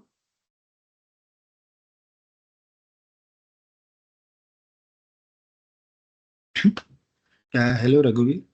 Yes. So earlier when you shown us that the Arc, Azure Arc related settings, so there was Azure DevOps was a separate option. So for DevOps, does Microsoft have the Azure different Azure cloud, or it comes in Azure only? No, it comes in Azure. You have DevOps services in Azure itself. No, basically. So can you go in workload protection? I'll show you that where I saw that in Arc enabled. But this is for SQL servers only, not for DevOps. This is part of SQL, not DevOps. So that Azure Arc setting, which you said that it is specific for the non-Azure servers. So can you go in that setting? It is equally, see, this is basically for SQL servers, but SQL servers, I'm saying, when I say SQL servers, it is a server which is running SQL. You don't have a separate environment for SQL. You always deploy SQL on an operating system. Okay, so Yes. no, but the cloud is in cloud we get the same OS only, no? Or does so that is what I'm asking. So there was one topic where you shown the specific non-Azure servers also. The option was there, like Google. It is here. That option is here under environment settings. This is the option, direct onboarding. Onboard non-Azure servers directly with Defender. So there are two options to onboard non-Azure servers. So as Either you can see, yeah. So below as well. So Azure subscription, AWS account, GCP projects, GitHub connectors, and then Azure DevOps connector. So Azure DevOps is altogether a different cloud from the Microsoft, or it comes in what you can say Azure only. Then it is a different URL, but it is part of Microsoft. For example, how many URLs do we have? We have security.microsoft.com, admin.microsoft.com, InTune.microsoft.com. So it is a different URL. This is part of Microsoft Cloud. Okay. So Azure DevOps is part of Microsoft Cloud only, but is having different URL. Different URL, absolutely. Okay. Thank you. Right. Yeah. Sure. All of these have different URL. What you see here in the form of connectors, AWS, GCP, GitHub, Azure DevOps, GitLab, which is third party, they all have a different URL. They are outside of this URL, portal.azure.com. And obviously, this GitLab is not part of Microsoft, and GitHub is part of Microsoft. It is a Microsoft-owned application, actually. Right? Okay. Understood. Yeah. Great.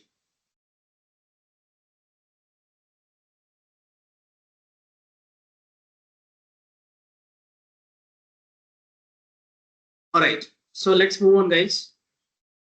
So we are done. We have looked at all the options under DevOps, under cloud security. I've already talked about these options, which is environmental settings, security solutions, which is you can also add your non-Azure servers here. This is also one of the options.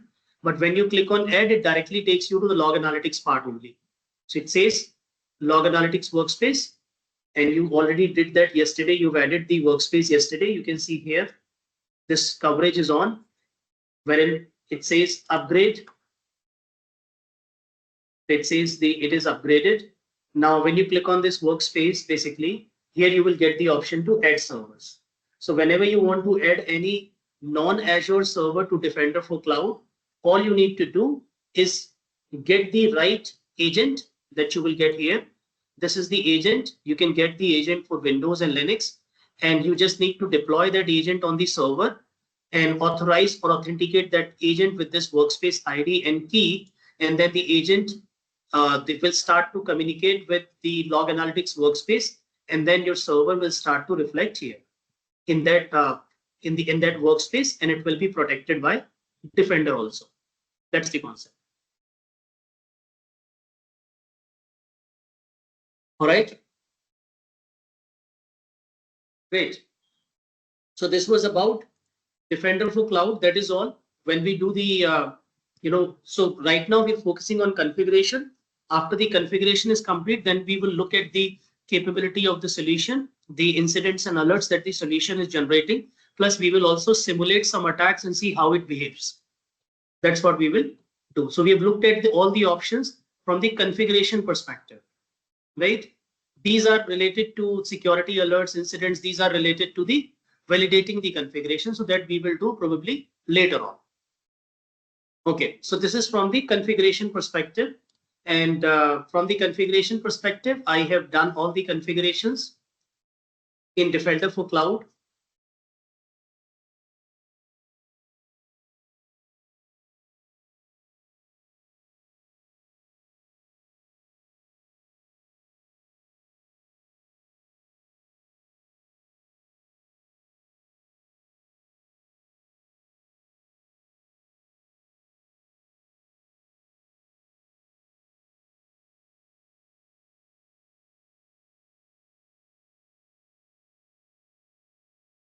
So since that plan was enabled today, obviously you will not see the information today, but there is one place where I can quickly validate whether that plan is working.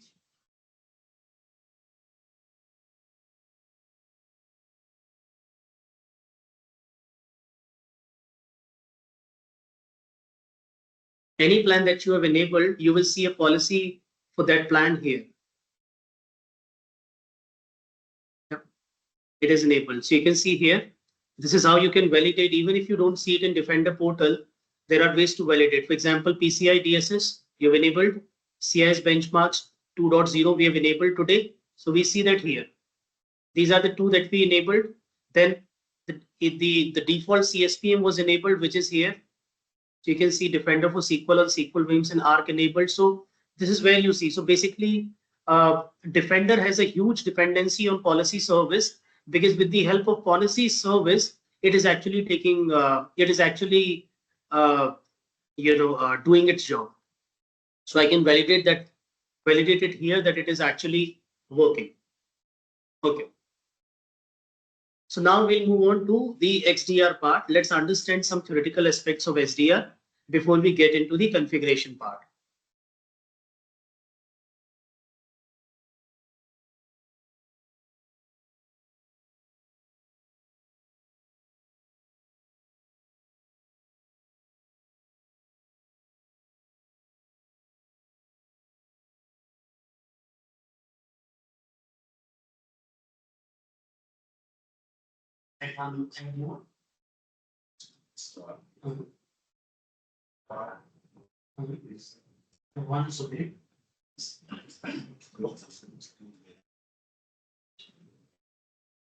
It's not that way. Which is not. I say what you are doing today, we will test it tomorrow. Okay. Today you are doing the configuration, tomorrow you will do it. Not so quickly. Only do the configuration today. Okay.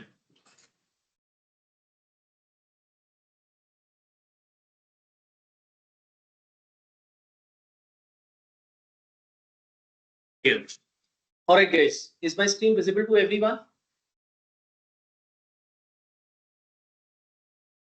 Yes. So let's Yes. understand the XDR part. That what is XDR here? So we want to cover the topic, which is overview of XDR and its role in cybersecurity. This is what we want to cover as part of this.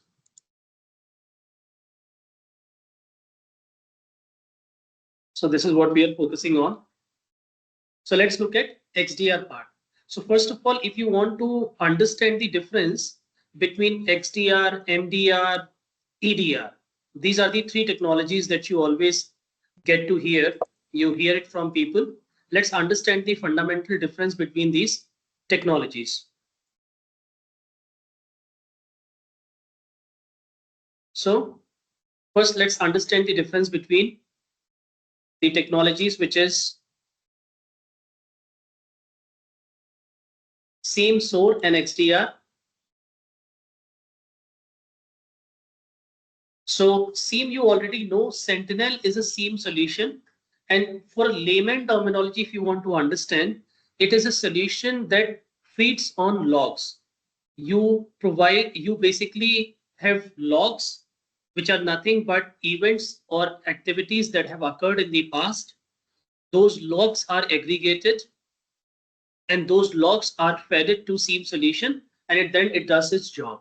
SOAR is the automation capability of it, wherein it can create alerts and incidents based on the logs, and then the SOAR capability will have automated resolution of those incidents. That I will give you a demo today also, and then you will configure it tomorrow. Then the XDR part. XDR part is basically the extended detection and response, which means that it does not only contain SIEM and SOAR, it also contains additional capabilities. And for that, I'll show you the difference between this. When you will understand the basic difference between XDR, EDR, and antivirus. Now let's understand it from right to left, because this is how the technology has evolved. So you used to have an antivirus. And now what is an antivirus? The scope of the antivirus was it primarily scans and identifies known malware and viruses at the endpoint level. That's what antivirus does. And the endpoint could be a laptop or a server. It could be a mobile phone also. Then what is the detection approach? How does antivirus detect malware? It basically relies heavily on signature-based detection. So the antivirus manufacturer will keep on updating the signatures. So antivirus looks for signatures and detects the viruses. That's what antivirus does. Use case response capability, how it responds. Typically, antivirus has no response capabilities. Its job is to only quarantine the file which is infected. That's what it does. Use cases, it provides basic protection against known threats. Now, example scenario for antivirus, which is, think of an antivirus as a security checkpoint as the office building entrance. It has a list of known troublemakers and checks everyone's ID against that list. If a match is known, troublemaker like a notorious office prankster, it denies entry. However, it won't stop someone new who hasn't caused trouble before, even if they bring in something unusual like a giant rubber chicken. So that's an example of antivirus. I'll give you this if you need, and I'll forward it to you. Yeah. So then it comes the difference. So these are the two examples. Then comes EDR. Now what EDR is? EDR is an advanced version of antivirus, and EDR was introduced by Gartner. So Gartner in 2014, around 2014, 2015, Gartner said that antivirus, anti-malware, anti-ransomware, anti-spyware, anti-adware, these technologies are not sufficient because they lack response capabilities. They are not providing any automations. They are not capable of responding to known threats in an automated manner. And that's where Gartner said that you need to have a solution that has the capability to not only detect viruses, spyware, but also has the capability to prevent it for future. That has the capability wherein users can directly interact with the solution. It should have an UI. A UI where users can interact and users can perform the threat hunting also. In an antivirus solution, the only thing that you do is scan for viruses. You cannot do anything else. You scan for viruses. It does the scan based on the definitions and then definitions and signatures, and it returns the result. That's what an antivirus does. But an EDR solution gives you threat hunting capabilities. You can write queries and you can hunt for threats. That's what EDR does. So it provides you additional dashboard wherein you can perform additional activities. That's an entire EDR solution is all about. So it says it focuses on detecting and responding to threats at the endpoint level, primarily on individual devices, and it does not depend entirely on signature. It has multiple capabilities, which is it employs behavioral analytics. It has UEBA capabilities. It has heuristics and signature-based detection to identify suspicious activities on endpoint. And it can provide endpoint-level incident response. It allows for actions like isolated compromised devices. It can also do isolation, which an antivirus cannot do. Yeah.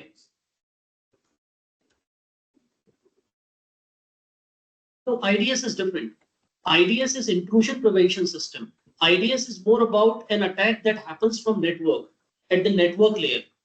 But on the endpoint, you could have attack happening from, attack happening as a result of registry entry manipulation and an attack which is happening from an insider. IDS is totally different. IDS is a capability of network protection. Endpoint security is more about network protection because your endpoint may not be part of a network. It could be in an isolated network, but you still need to protect it. So IDS, IPS is different. EDR is different. They are two different technologies called together, no relationship. But EDR has the capability to protect your endpoint from network-related threats also. For example, on the EDR, you can configure, for example, what you're configuring in Microsoft Defender endpoint, you're configuring IP address-based indicators, domain URL-based indicators. So an EDR can provide you that capability, but it's not an IDS. IDS is a totally different solution. Okay, then comes so this is what an EDR does. Now, what is an XDR, guys? The XDR is an extended detection and response. It monitors and correlates across multiple security layers, devices, including endpoints, networks, and cloud environments. That's what XDR is, which means it has additional capabilities. EDR only protects endpoints. It can protect cloud. It can protect networks. It can protect endpoints. So this is what XDR is. Detection approach. Now XDR uses AI and machine learning for behavioral analytics and anomaly detection, offering broader threat detection capabilities. How it responds? It can provide comprehensive incident response capabilities, including automated actions, threat hunting, and containment across multiple layers. Use cases. It is suitable for complex and sophisticated attacks. So XDR is the latest offering. Now, after XDR, you also have MDR. MDR is managed detection and response. So MDR is not a technology. It refers to a combination of people, process, and technology elements, wherein you have a SOC team which provides managed detection and response capability, wherein there are employees who are working round the clock to manage the detection and response. So that's what MDR is. So you can see the example of MDR. It says that imagine a corporate office building with XDR as the all-seeing security manager. It is not only monitors employees, but also tracks who enters the building, which is network. So XDR is not only monitoring employees, which is endpoints, but is also tracking who enters the building, which is network, and ensures that office security systems, which is cloud services, are functioning correctly. If someone tries to sneak in with a fake ID, XDR sounds the alarm and dispatches security to prevent a breach. That's XDR is all about. So this is the difference between XDR and other solutions. Now let's understand what Microsoft XDR is all about. So it says Microsoft Defender XDR. Now it's a Defender XDR. Why it's a Defender XDR? Because it does not have a separate portal.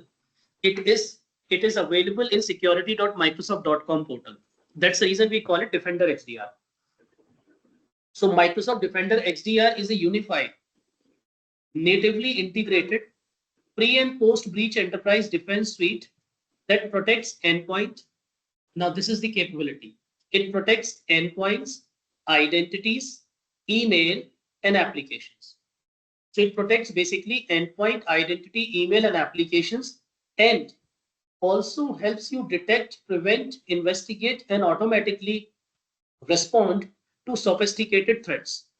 Now, so it basically does a lot of things. It's a collection. It's a suite of multiple security products. You can consider it similar to Microsoft 365, which includes Word, PowerPoint, Excel, Outlook, Access, Yammer, Microsoft Teams, multiple solutions. So similarly, Microsoft XDR suite contains Microsoft Defender for endpoint, Microsoft Defender for identity, Microsoft Defender for Office 365, Microsoft Defender for cloud apps. These are the four solutions that it integrates. These are the main four solutions of XDR platform: endpoint, identity, Office 365, and cloud ops. Then this is the capability, which is it provides alerts, it provides vulnerability management. Now this vulnerability management is part of Microsoft Defender for endpoint actually. It is not a separate solution. It is integrated with Microsoft Defender for endpoint. It also has Microsoft Purview data loss prevention. This Purview data loss prevention, see, it used to be Microsoft data loss prevention. Then they added this ability to Purview and Microsoft Entra ID protection. So these are the solutions which are part of Microsoft Defender suite. These are the solutions. Now, the question is, you don't see Microsoft Sentinel here. So does that mean Microsoft Sentinel is not part of Microsoft XDR? The answer is yes. Microsoft Sentinel is not part of Microsoft XDR, but Microsoft XDR provides you the capability wherein Sentinel alerts and incidents can be integrated with Microsoft XDR so that you have one single dashboard to manage everything, which means if I go to Microsoft Sentinel for a moment, let's say here, this is InTune portal. And I'll show you that in reality.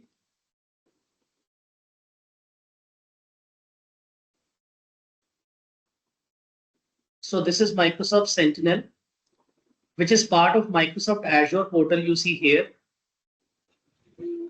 Now these are incidents in Microsoft Sentinel. You can see these incidents. Are you able to see these incidents, guys? Attempt to sign in to disable accounts, Azure portal, brute force attack, and all that incidents. These are incidents in Microsoft Sentinel, and these incidents can be integrated with Microsoft XDR, which means you will see the same incidents here also under Microsoft Sentinel. So over here, when you click on incident, this is Microsoft Defender or Microsoft XDR. If I go to the home, you will see it says XDR.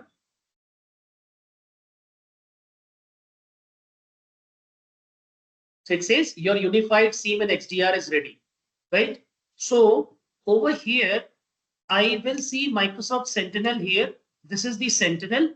And if I go to incidents, over here, it summarizes incidents from all Microsoft security solutions, which means incidents that are generated in Microsoft Defender for Cloud, incidents that are generated in Microsoft Sentinel, incidents that are generated in any other Microsoft product. They all are consolidated into one view, which is incidents and alert. So over here, if I click on incidents, you look carefully that these incidents are basically coming from Azure portal. Look carefully, they are from Azure portal. This is there from Sentinel actually. These 4 incidents, attempt to sign in to disable accounts, Azure portal brute force attack, Azure portal brute force attack. These 4 incidents are actually here. You can see here, attempt to sign in, Azure portal brute force attack, brute force attack.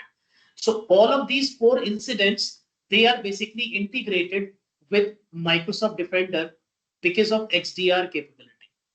And how they are integrated? They are integrated because I have actually created a Microsoft Defender XDR connector. There is a Microsoft Defender XDR connector here. Because of this connector, what is happening? Any incident or alert that is getting generated in Sentinel, that is automatically getting ingested in this portal, Microsoft Security portal. And over here, I can manage the incidents and alert from one view. I don't need to go to multiple products to manage the things. I can directly manage it from here. So that's what Microsoft XDR is all about, right? Now let's look at the documentation for Microsoft XDR.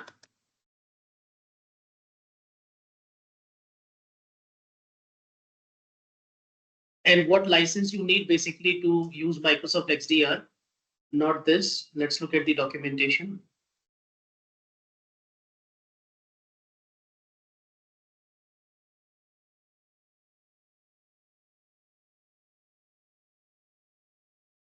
Okay. So over here you can see Microsoft XDR is a unified pre and post. I've taken that definition on my transcript from here itself, and you can see these are the products which are part of Microsoft XDR. Right now, the question is how it provides protection. Microsoft XDR, because it includes endpoints with Defender for Endpoint. It protects your endpoints with Defender for Endpoint capability. It protects your asset with Defender for Vulnerability Management. It protects your emails and collaboration with Defender for Office 365. It protects your identities with Defender for Identity and Microsoft Entra ID protection capability. It protects your applications with Microsoft Defender for Cloud Apps. So that's what makes it XDR, which is Extended Detection and Response, which is nothing but a combination of 5-6 solutions which Microsoft is bundling and selling in the name of XDR. So XDR, so from today onwards, if somebody tells you that XDR is a new technology, it's a new service offering from Microsoft, you can tell them that, sir, there is nothing new. It is just they have bundled a couple of products into an offering, and that name of that offering is XDR. Are you with me on this? Yes, Raghu. So email security, what we is under email and collaboration, right? It will under So XDR. just see, you have Microsoft Defender for Office 365, right? Now Correct. it is Defender for Office 365 is not a new product. It was already there from day one. What they have done they have just picked up these 5-6 solutions, created a bundle of these solutions, and then now Microsoft is saying that it's an XDR offering. Correct. Yes. That's what Microsoft is saying. Why Microsoft has done it? Because Gartner has come up with this terminology. Gartner in 2022 published a report and said that EDR is not sufficient. Similar to what it said in 2014, that antivirus is not sufficient. So in 2022, Gartner published a report and said EDR is not sufficient. You should have an XDR solution in place, which is a combination of products and capabilities that can also protect your endpoints and the hosted environment of those endpoints, which is nothing but cloud in this case, as well as emails, as well as data leak prevention and other capabilities. So in a response to that statement from Gartner to be a leader, what Microsoft did, Microsoft quickly got into action. Microsoft combined a couple of solutions, built them into an offering, and Microsoft said that this is my XDR offering. And then comes the licensing part. Now, if you see, what do we have a license for XDR? Guys, we have more than that, because the license that we have right now, it provides us 77 services. Here you only have 5-6 services.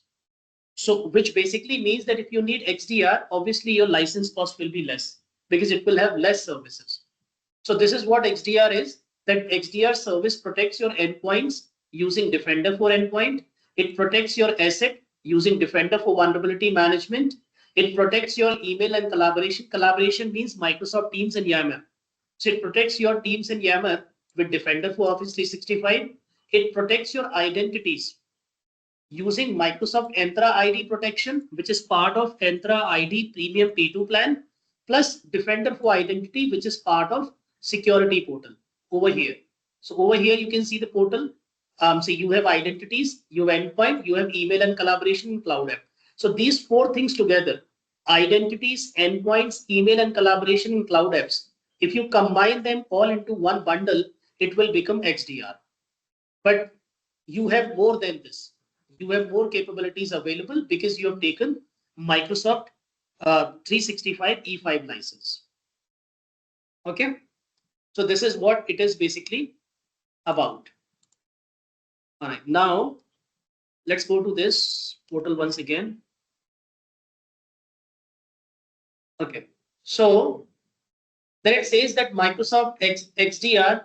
Now, if you look at the licensing perspective, that how the licensing works for Microsoft XDR, you can see this. You can see this here from the licensing perspective, that if you have any of these license, you can use Microsoft XDR capabilities. That's what it says. Understand? Any of these licenses. It says any of these licenses gives you access to Microsoft Defender XDR feature via Microsoft Defender portal. So this is your Microsoft Defender portal. It clearly says Microsoft Defender, which is security.microsoft.com. So if you have any of these licenses, you will get Microsoft Defender XDR features, which is Microsoft 365 E5. This is the one that we have currently.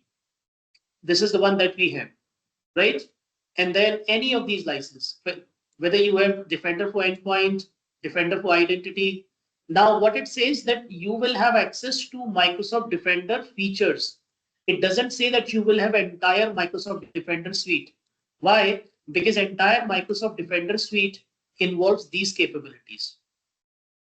So if you have license only for, let's say, Microsoft Defender for endpoint, then you will only have Microsoft Defender for endpoint capability, endpoint feature.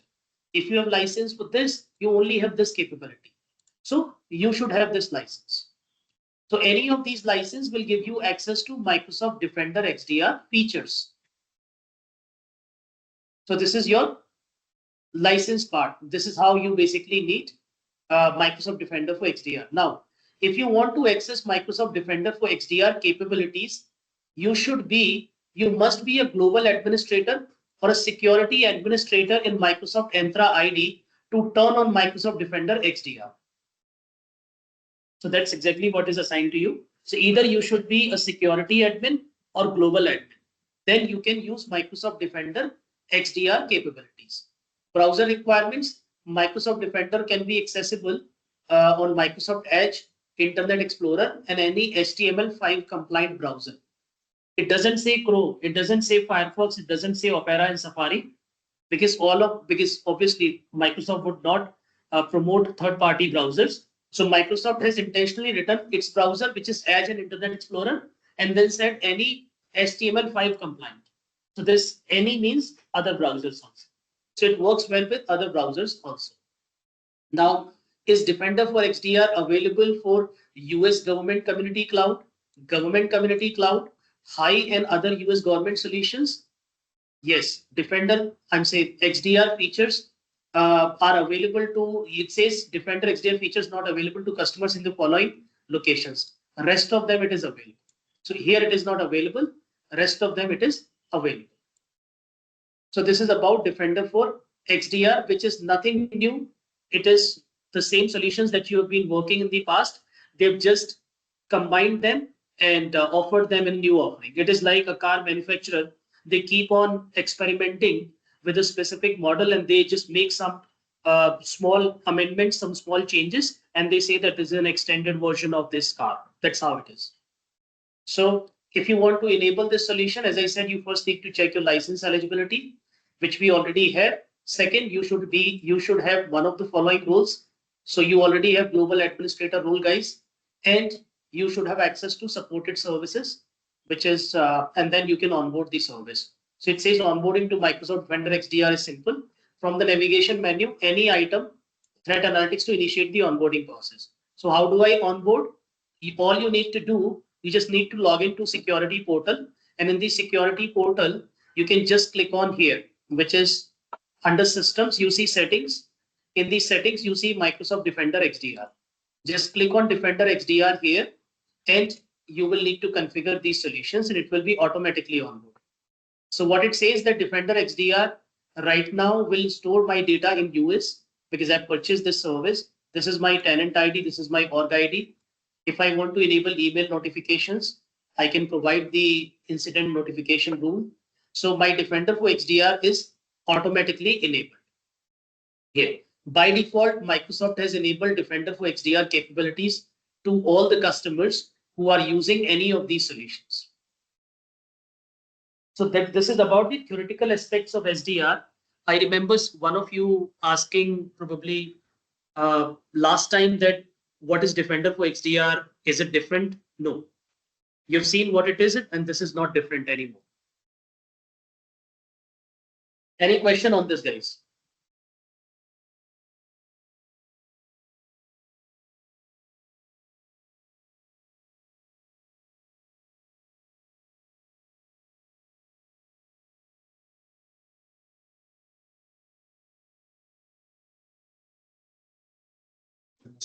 Yeah, so so Raghu, actually, I saw that securitymicrosoft.com is a Defender portal, and all the devices, all the virtual machines that we created in Azure, so all of them will be reflected here, right?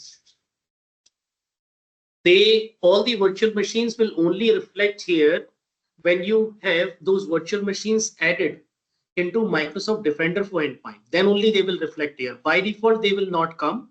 However, all the identities that you have in Microsoft Entra ID, they will be reflecting, but not in this portal.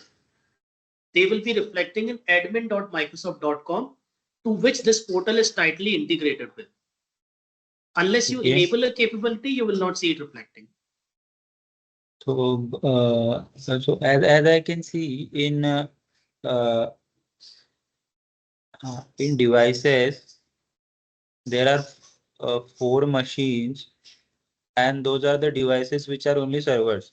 So we also have this Windows 11 machine workstation, right? So workstation is not onboarded here. So now, can you show me your screen? Okay, yeah.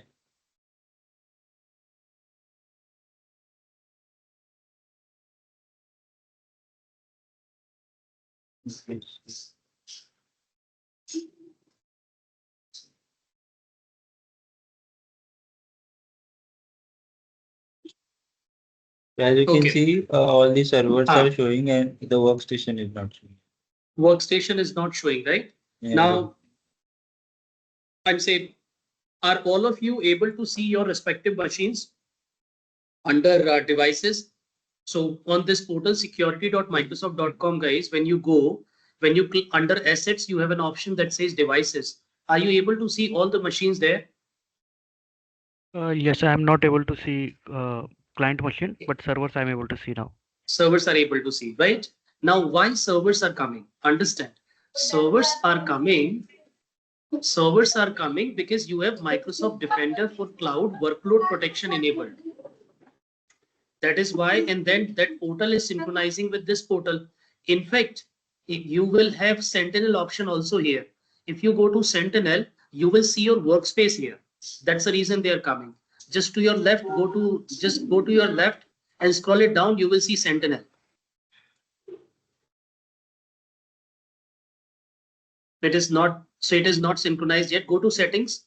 I want to see where the Sentinel is coming. Yeah, it is coming. Yeah, click on it. So your workspace will be no workspace found. Okay, go back, but just refresh your screen. You should see Sentinel to your left. So probably this is because of synchronization. Sentinel is not shown. But why you are able to see these devices? Because you have Microsoft Defender for Cloud. I'm saying because you have configured the connector yesterday in Sentinel for Microsoft Defender for Cloud. And Defender for Cloud is integrated with this portal. Hence, your devices are reflecting here. This is the reason. However, if you go to the devices once again, Yeah. Now, just scroll it to the right, the bar, you will see managed by none. Yeah, scroll it to the right. And you can see managed by unknown right now. Right? So it says managed by unknown because these devices are just coming from Defender for cloud. But in this portal, there is no service which is managing this device.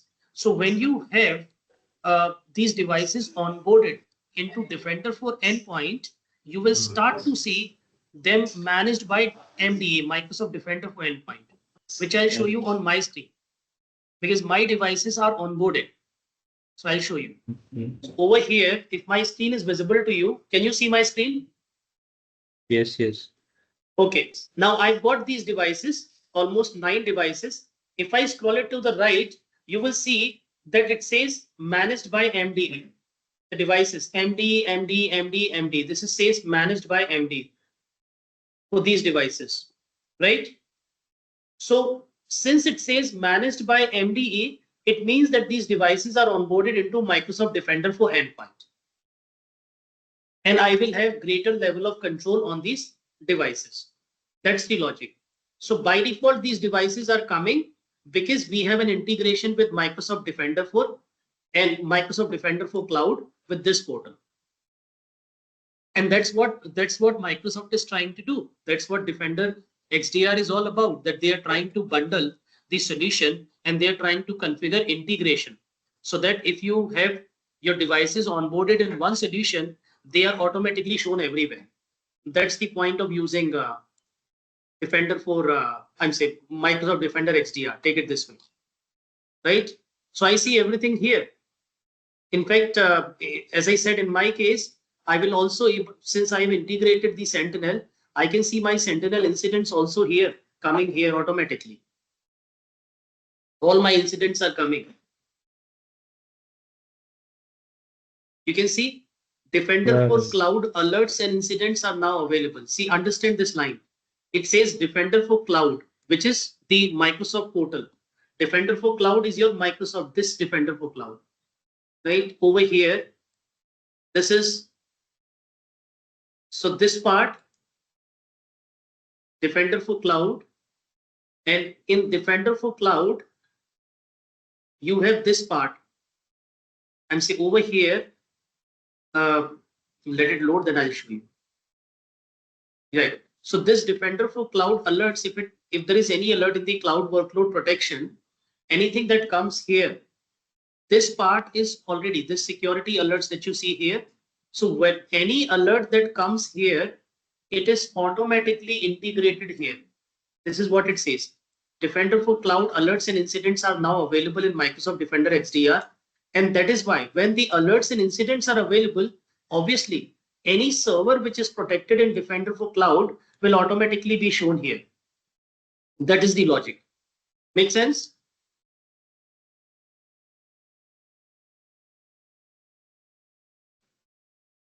Yes, yes. Okay. Now let's do one thing. So we will go ahead and onboard systems in Microsoft Defender for Endpoint now, so that we will see a comprehensive capability around those systems. Okay. So let's go ahead and migrate those systems into Defender for Endpoint.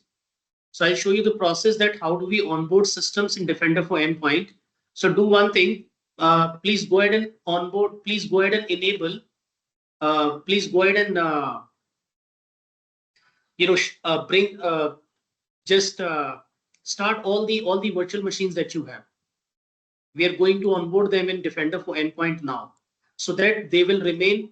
So that today on, I'm saying we onboard them at this time, so that in next couple of hours they will be synchronized with Defender for Endpoint portal, so that from tomorrow onwards we can do the configuration also for Defender for Endpoint. Okay, so let's just turn on the virtual machines.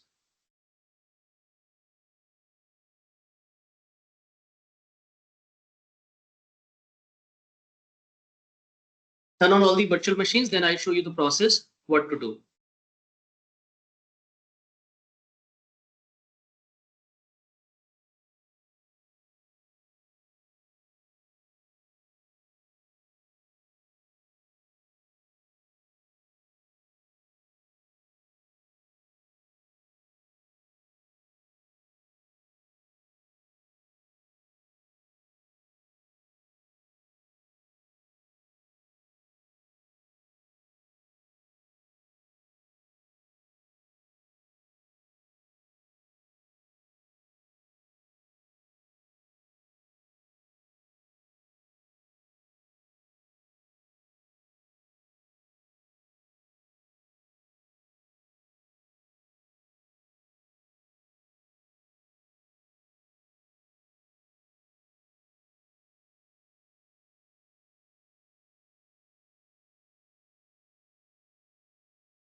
Let me know when your virtual machines are up and running.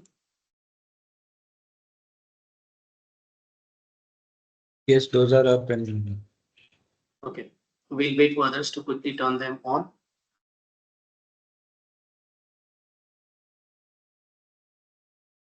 Give me 1 minute.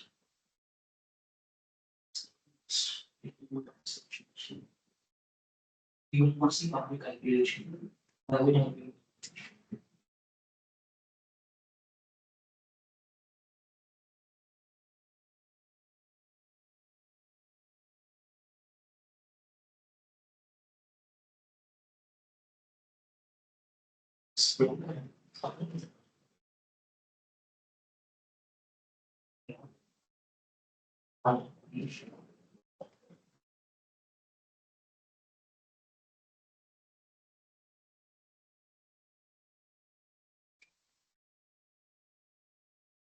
Now we are not able to connect, right? Because that just in time is.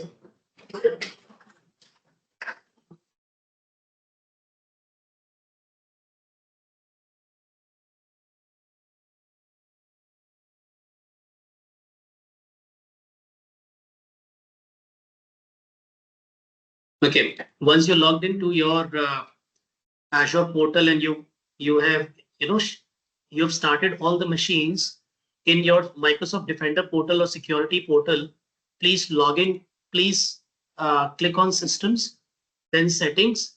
Under settings, navigate to endpoints. Make sure that you're able to see this.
All right, guys, can you see the setting? Can you see settings? All of you? The endpoints and the settings? Yes, sir. Okay, Yes. great. Yes. So this means that your Defender portal is completely synchronized and you're ready to onboard devices into Microsoft Defender for Endpoint. So how do you onboard devices? You will click on Microsoft Defender for Endpoint, and under Endpoint, directly come to Device Management tab. Over here, it says Onboarding. You will need to click on Onboarding. over here, onboard a device. This is where you need to be at.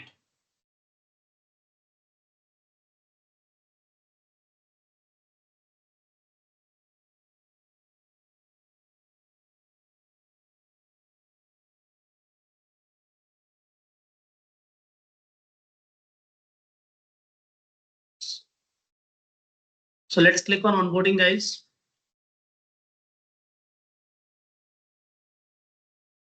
Let me know when you are here. Yes, Raghu.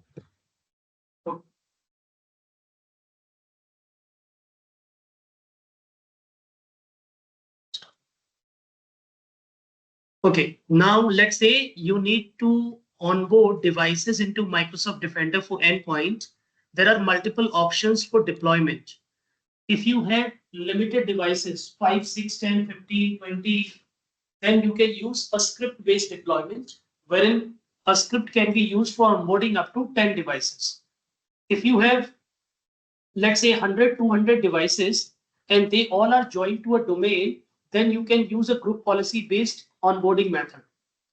If you also use Microsoft Endpoint Configuration Manager, which is known as System Center Configuration Manager, SCCM, you can also use SCCM to onboard endpoints into Microsoft Defender for endpoints.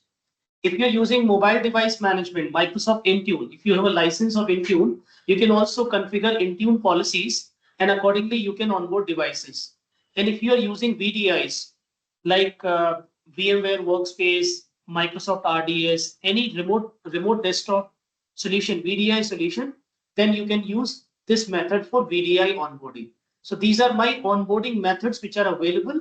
Now, since this is a lab environment, and obviously I don't want to do additional configurations by doing all of this, I'll go with the local script.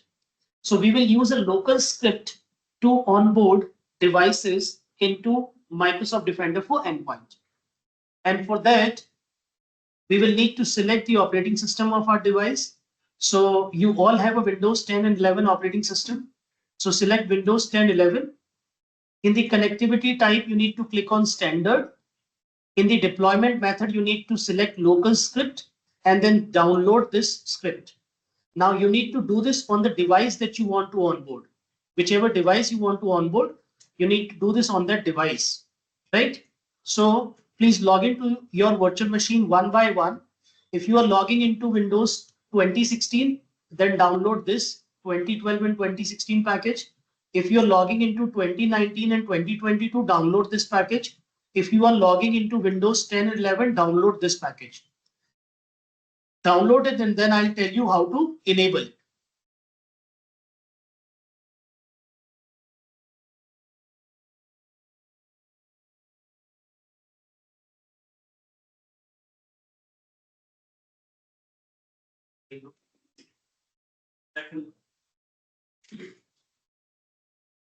So guys, please come to the screen, all of you.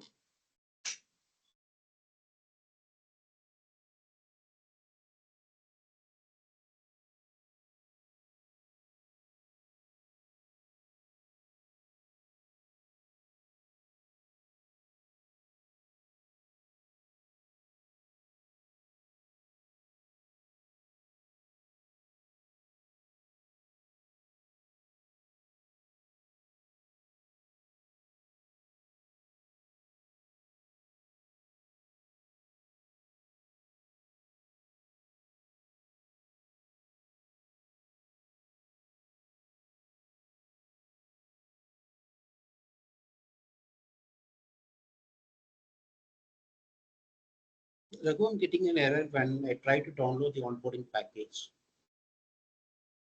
You're getting an error where? It says failed to get APK URL from server.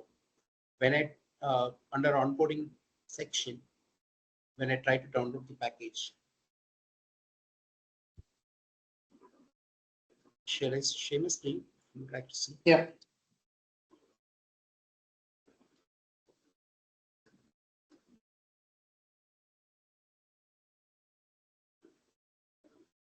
So I selected 2019 and 22.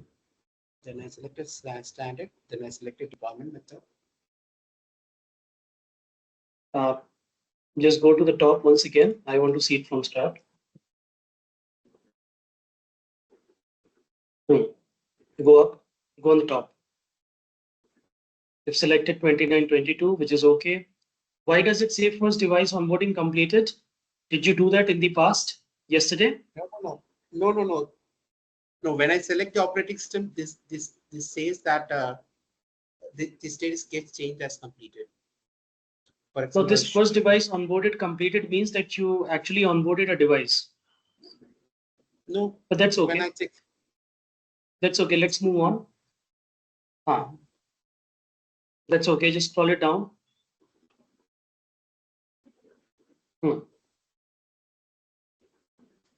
Streamline standard. Select standard. That's it. Scroll it down. Okay. Download onboarding package. Where to get APK URL? Just sign out and sign back in. Even I get same error, Rakhu. Just sign out and sign back in because this is something strange. I have not seen this error before.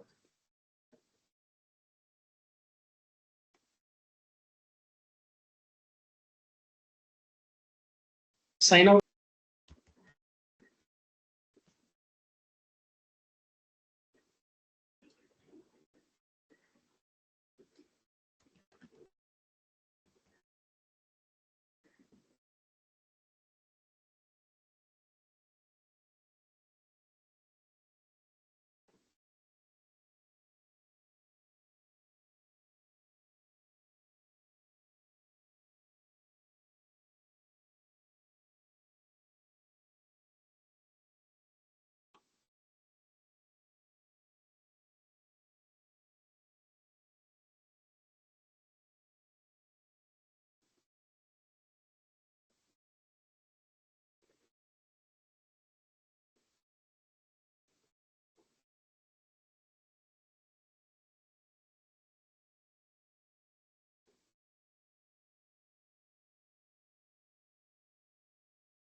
okay, got it.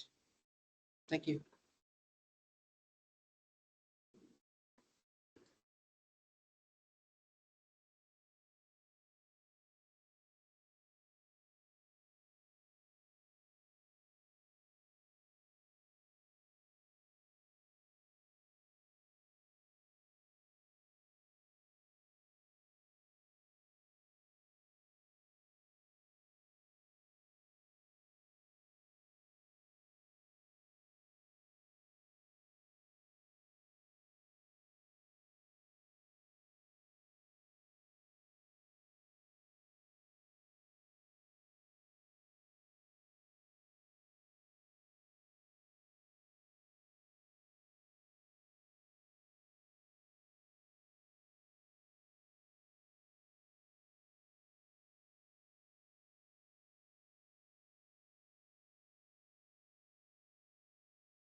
All right, guys.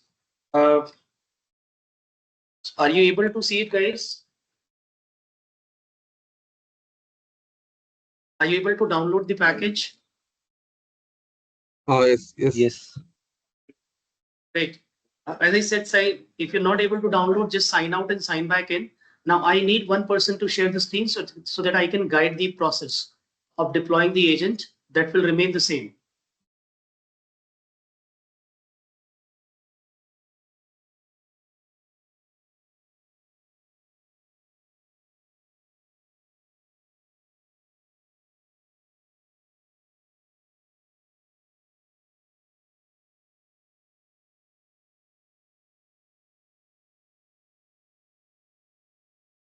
Okay. Can I share the screen? Yeah, please do that.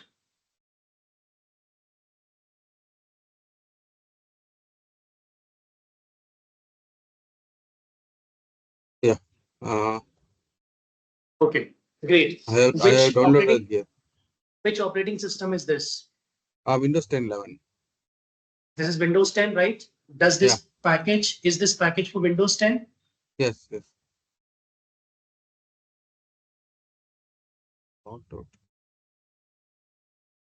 Windows 10. Yeah. Windows 10, okay. Is everyone able to see his screen?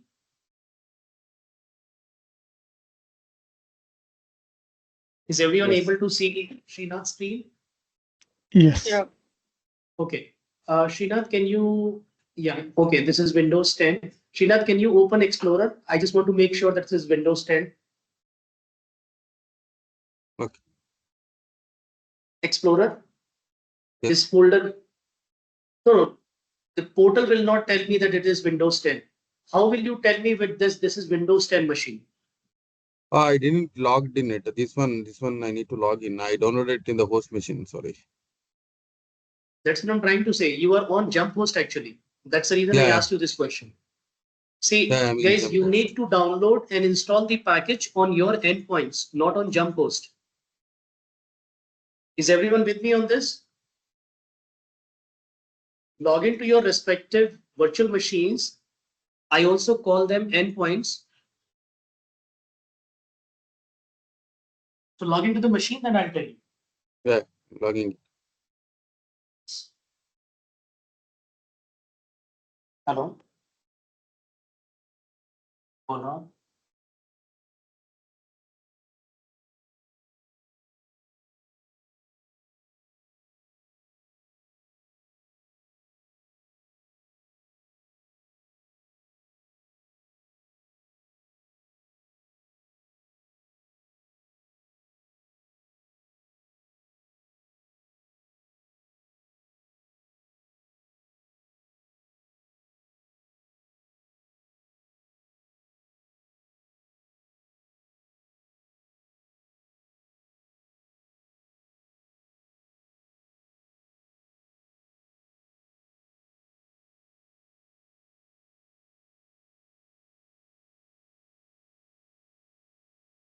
Srinath, maybe your just-in-time is enabled.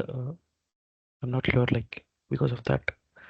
Okay, I removed it actually that time. Okay, no problem. Guys, if you have enabled just-in-time access, this is the time when you need to understand that you're not able to connect to your VMs because of it. So if you have understood the just-in-time concepts, just go ahead and remove all the VMs from just-in-time.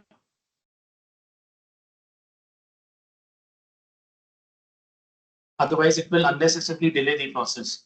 So go to Microsoft Defender for Cloud and remove all the VMs from just-in-time.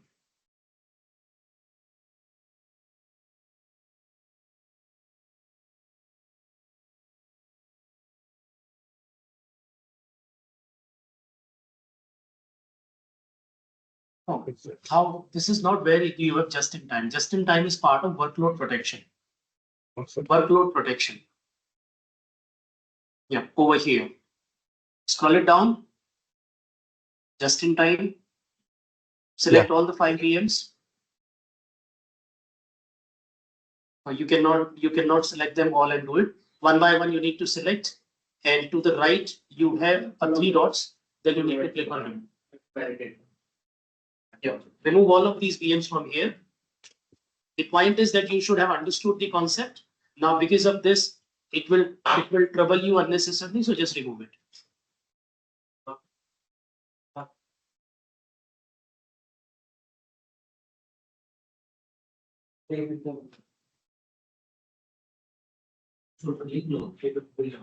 Legal negotiation pass. जो भी user है पास में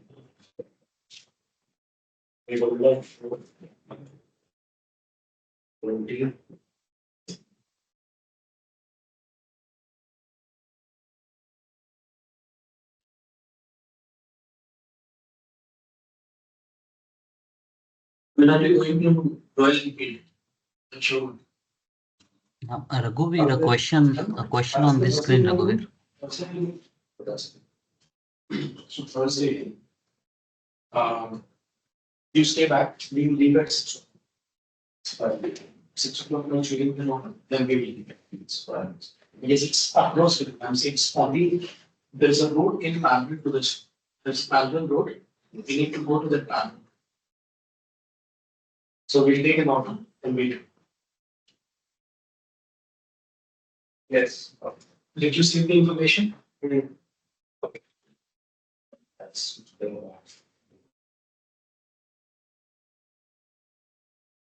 that bag, you got a great deal on that bag. Yeah, you got a great deal actually on that bag. Typically, you don't get more than 5-10% discount. But you got around 20% discount on that bag. So It's a nice one. I couldn't see the more. that we will only see when it comes to see the challenge with online thing is you lose look and feel.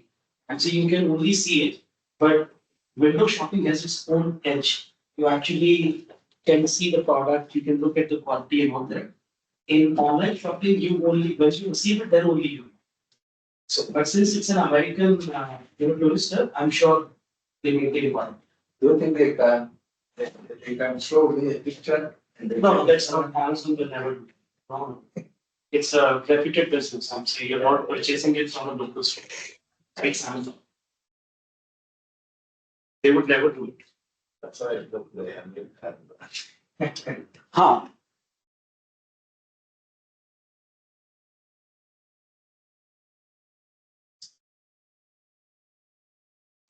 You log into the portal now.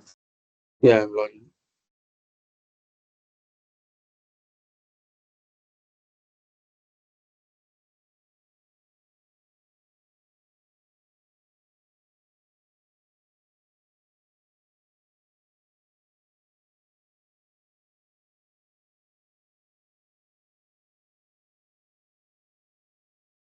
Raghuveer, actually, I'm able to see like MD extension is installed on few of the servers.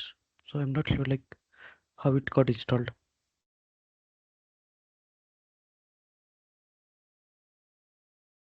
Yep. Please navigate to the same place, which is settings.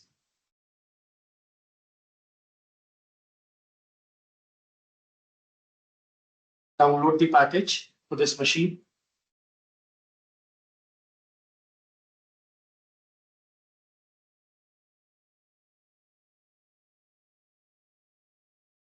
What you want to do that? Yes.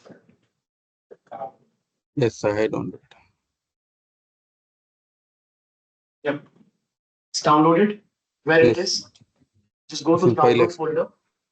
Yeah, that's okay. Wherever it is, just go to that folder and extract the package. So the first step is to download the appropriate package and then extract the package because it comes in a zip format. Yep, this is the package, extract it.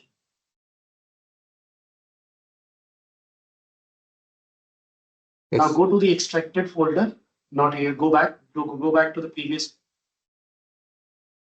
Yes. Now, no, don't open it like this. Just go back. Then put it into the C drive, put it into the root folder. Now cut it from here. You cut, copy, whatever, put it into the root. Great. Okay, great. Is everyone with me on this? I'm saying, is everyone done with this step? You need to download the appropriate package and then put it into the root drive after extracting it.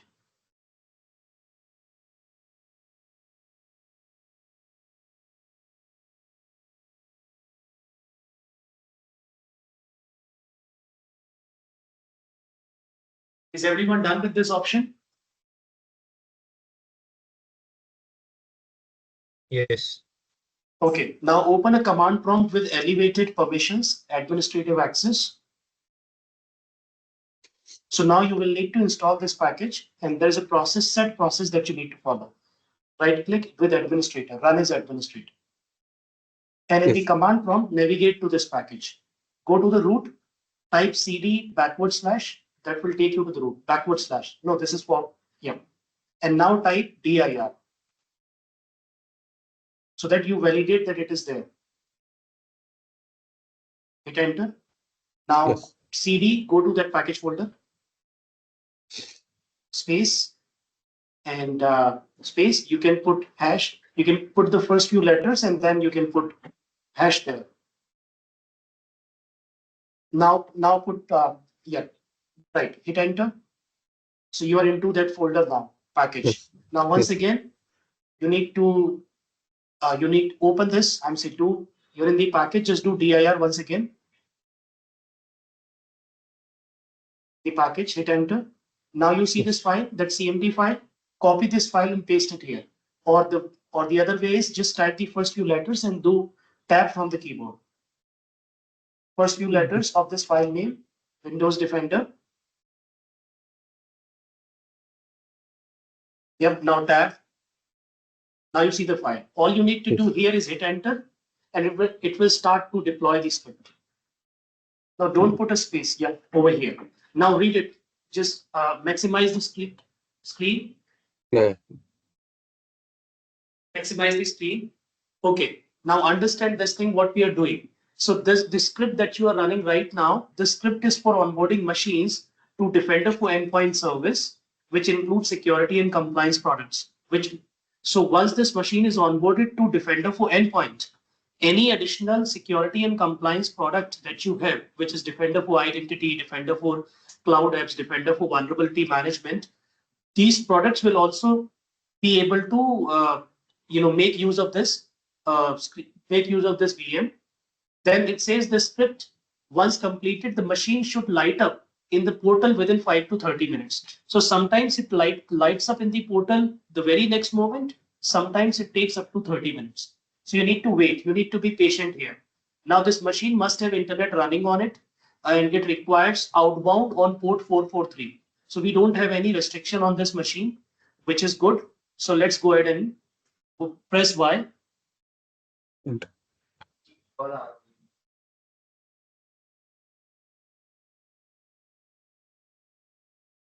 Yes, hello.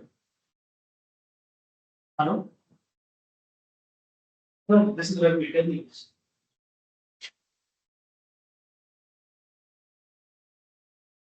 He's here.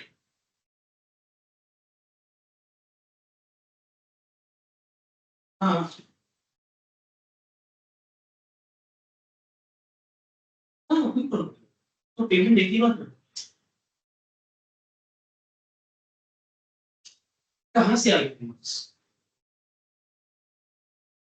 अरे लेकिन वो नहीं, वो इसलिए आया ना क्योंकि पे लेटर कर दिया तो उन्होंने एक फॉर्मा इनवॉइस भेजा है इसलिए। नहीं कोई प्रॉब्लम, आपका पेमेंट चल रहा है। नहीं उसकी होगा, उसका कौन सा कार्ड नहीं?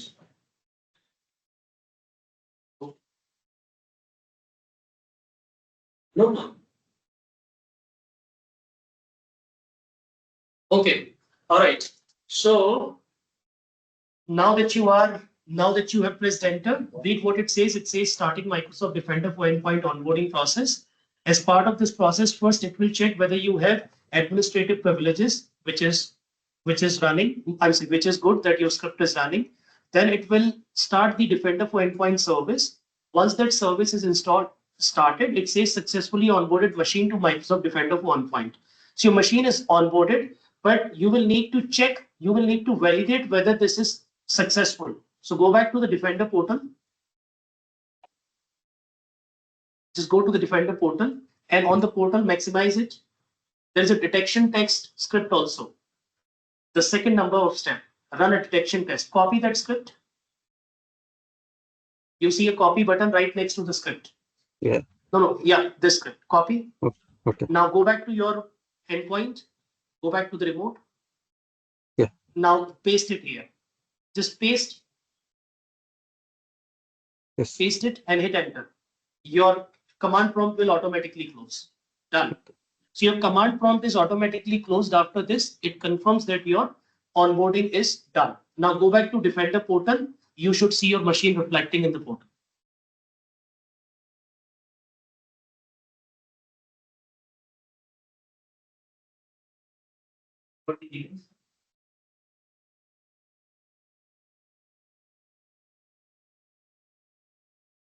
So just wait. Your device should reflect now.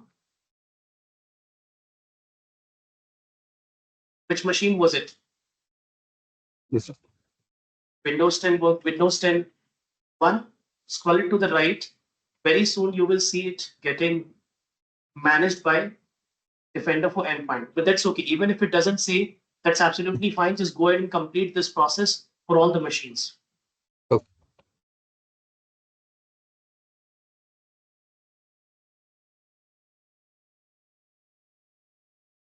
So you need to make sure that you pick up the right package for each machine.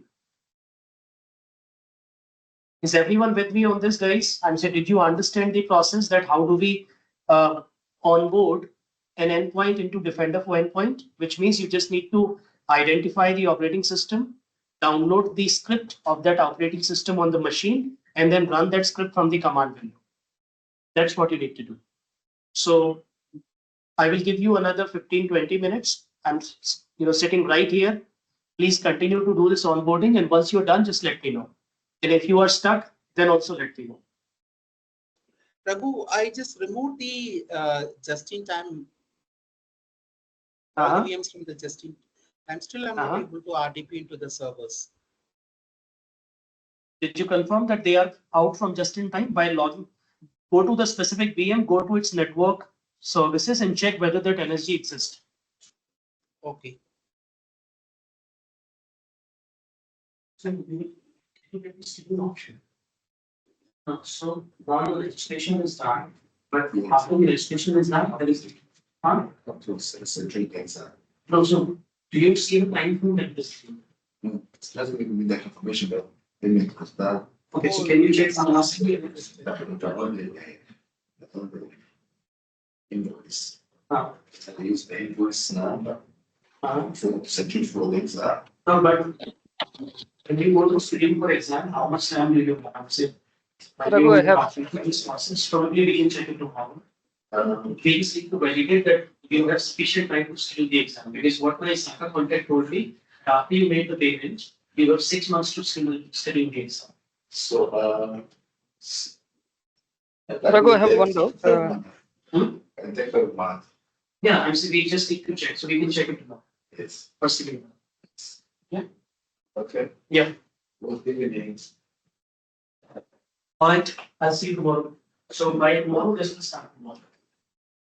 The policy will start tomorrow. So, yeah, it will work. I watched that.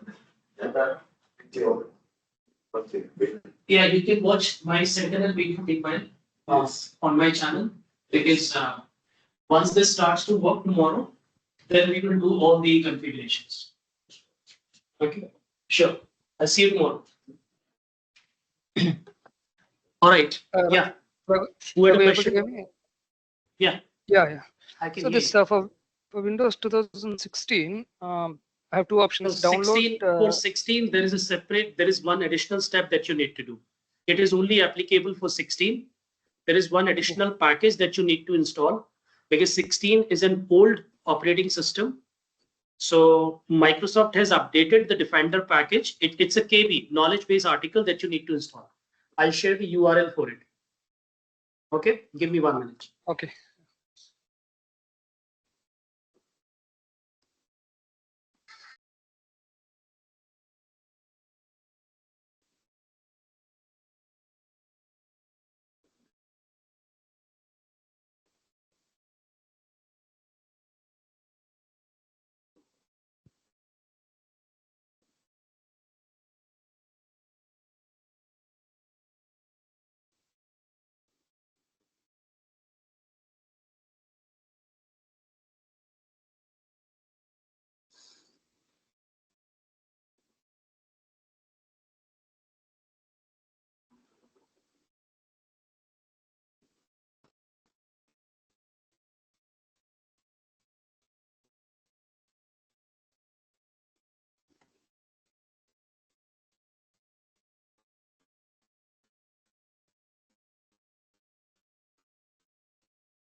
All right, guys.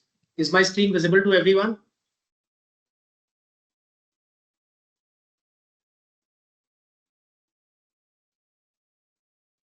Yeah. Am I audible? Yes, sir. Yes.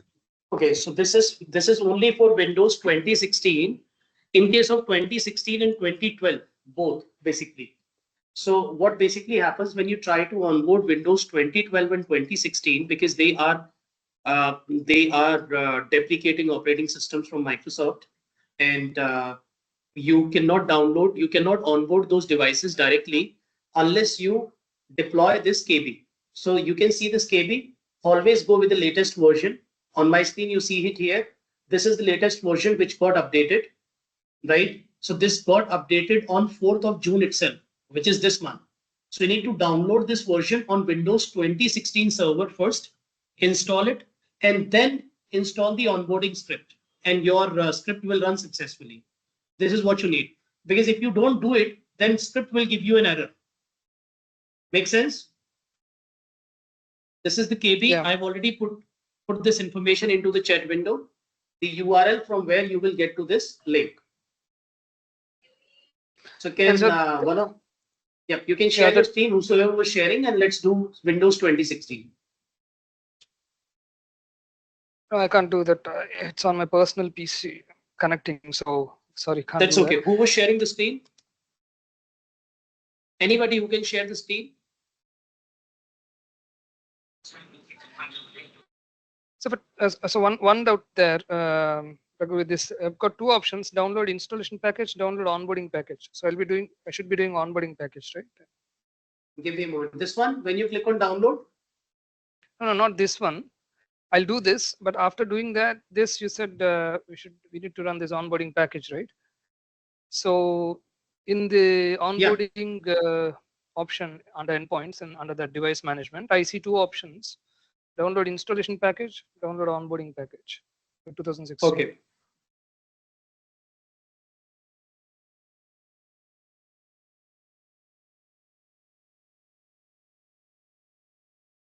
Give me a minute. Yeah.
Are you talking about this one, guys? No. Are you talking about this for 2016, which is download installation package and download onboarding package? Yeah. Yes. So you need to download both, actually. This is only for 2016. In case of 2019, it is not the case. I'm saying if I go to 2019 and 2022, you only get onboarding package. But in case of Windows 2012 and 2016, you get both installation and onboarding package. So what you need to do, first you need to download and install this package. There are three. You can select the one on the top, install it. Then after that, you need to install this installation package. And then in the need, you need to download the onboarding package. This is the process that you need to do. 3-step process. Then it will work.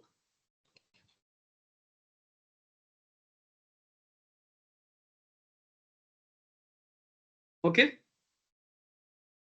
Yeah, sure. Please do it and let me know if you're stuck.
Raghuveer, one thing, the links Yes. that you just Yes, sir. provided, the KB article, when I click on that, it gives me three further EXEs. It's Yeah, like you need to start with the first one. The first one, first or second, I'm saying depending on the architecture of your VM. So your VM is 64 architecture, right? So the first or second will work. Any of them will work. fine.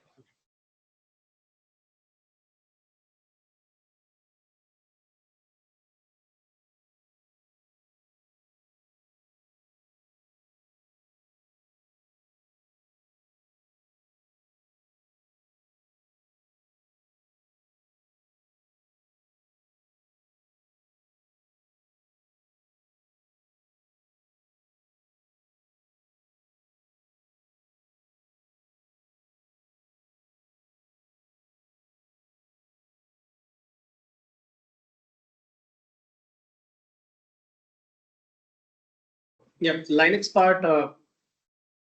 Let me share my screen. You just need to follow the instructions. I'll share, just give me a moment here.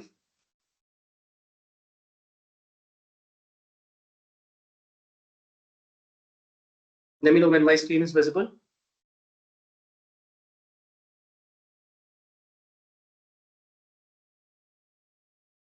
Is my screen visible? Yes, yes. Okay. So when it comes to the Linux part, you click on onboarding, select Linux server. The connectivity type will be standard, and then local Python script you basically get. You have two options, your preferred Linux configuration management tool or local Python. So you go with local Python and then you download the package, right? Now you will need to understand the onboarding and setup for Linux. So just right click on it. I'll share the URL that you can use to onboard the Linux.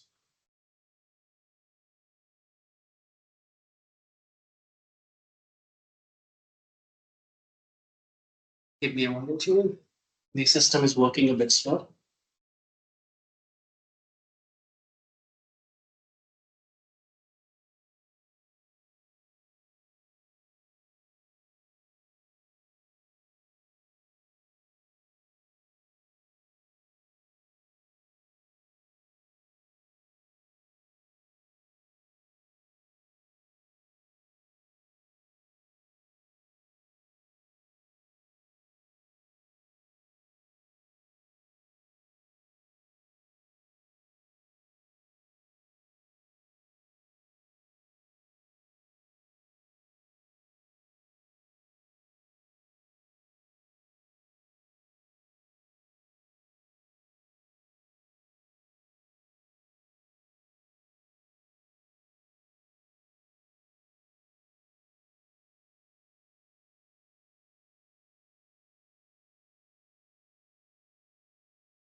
So here's the URL to onboard the Linux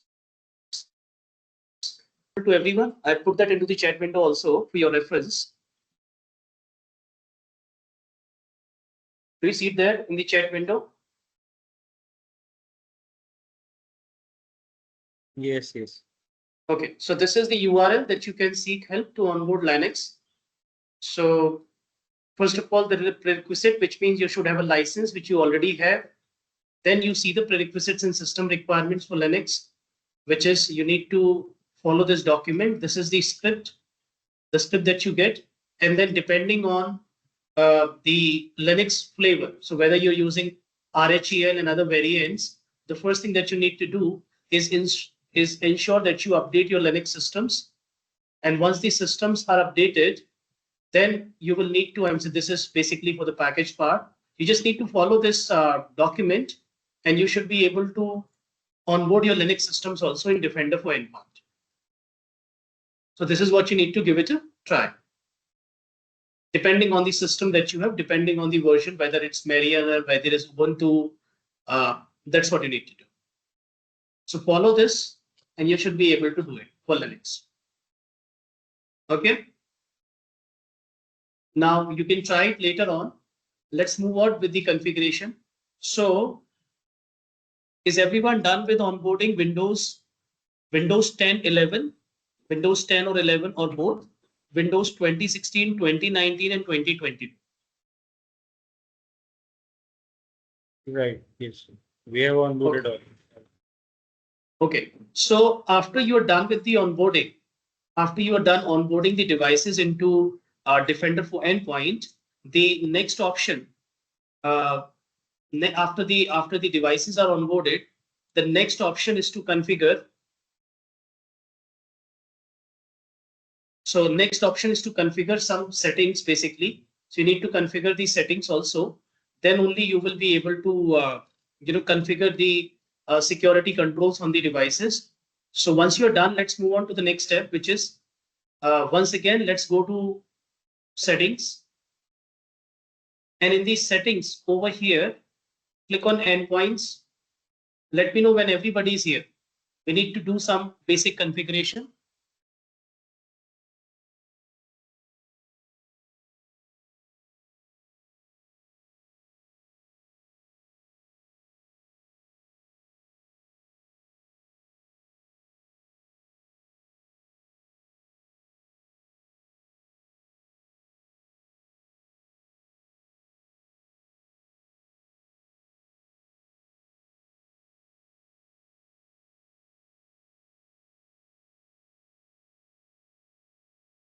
So when it comes to Microsoft Defender for Endpoint, the first thing that we need to do is onboard endpoints.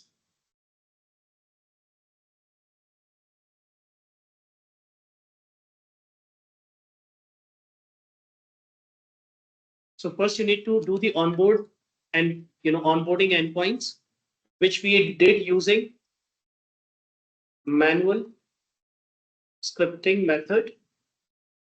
Now the second thing after this onboarding is complete, then the second part is configuring general MDE settings. That's the second part, configuring general MDE settings. So this is your first step.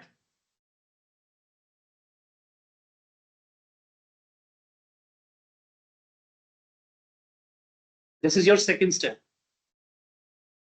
So we'll start with the second step now. Are you with me on this? Yes. Okay. So let's follow my screen for the second step. We'll start from the top. So we'll first configure the general settings. Configure general settings. In the general settings, when you click on advanced features, you see all of these options, right? What you need to do, you need to enable these settings. So what the setting that you need to enable, first setting that you need to enable is enable EDR in block mode.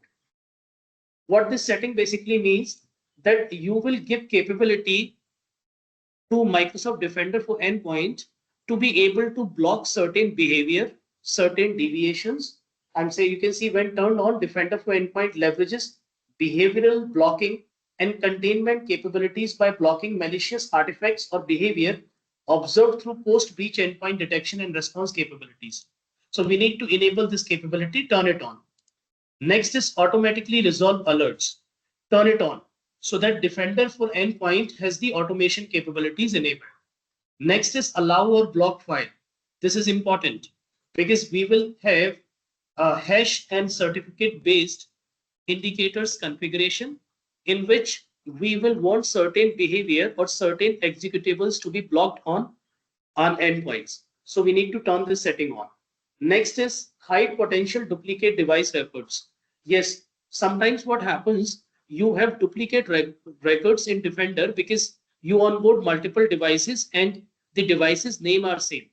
So with this setting, it will hide duplicate device records. So you need to enable this setting. Custom network indicators. Yes, we will have configured IP address, port and protocol based blocking policies in the custom IOCs in Defender. So we need to enable this setting, otherwise that policy will not work. Then temper protection. Yes, we need to enable this setting. So user details, we need to enable this setting so that in Defender for endpoint, whenever there is an alert, and if that alert has a subject, if that alert has an impact on a user identity from Active Directory, the Defender for endpoint will be able to show you all the details related to this user. So you need to enable it. Skype for business integration. Yes, you need to enable it. I'm sure this is by default enabled actually. Microsoft Defender for Cloud App. This is disabled. You need to enable it. Enable it so that Microsoft Defender for Cloud Apps, which is MCAS, you can integrate Defender for Endpoint with MCAPs, and with that way you can have certain capabilities of MCAPs leveraged in Defender for Endpoint. So you need to enable this. Web content filtering. Yes, you need to enable it because we will filter certain websites and URLs. Unified audit log. Yes, enable it. Device discovery. Very important. Defender for Endpoint has a capability that any device which is onboarded in Defender for Endpoint, if there are other devices in the same network, it can quickly discover those unmanaged devices, and it will show you in the portal, and that gives you an opportunity to decide whether you want to onboard those devices or not. So enable this capability. Then comes download quarantine files. Yes, enable this capability so that any file that Defender will quarantine as part of its security management, you will be able to download it. Default to streamline connectivity when onboarding Defender and when onboarding devices in Defender portal. Yes, enable this. Enable apply streamline connectivity because we will need this also. Live response, enable it. Live response for servers. Yes, with this capability in place, you will be able to directly run scripts into endpoints. You will be able to take remote of those endpoints. You will be able to manage those endpoints from the portal. So live response and live response for server needs to be enabled. Live response unsigned script execution needs to be enabled.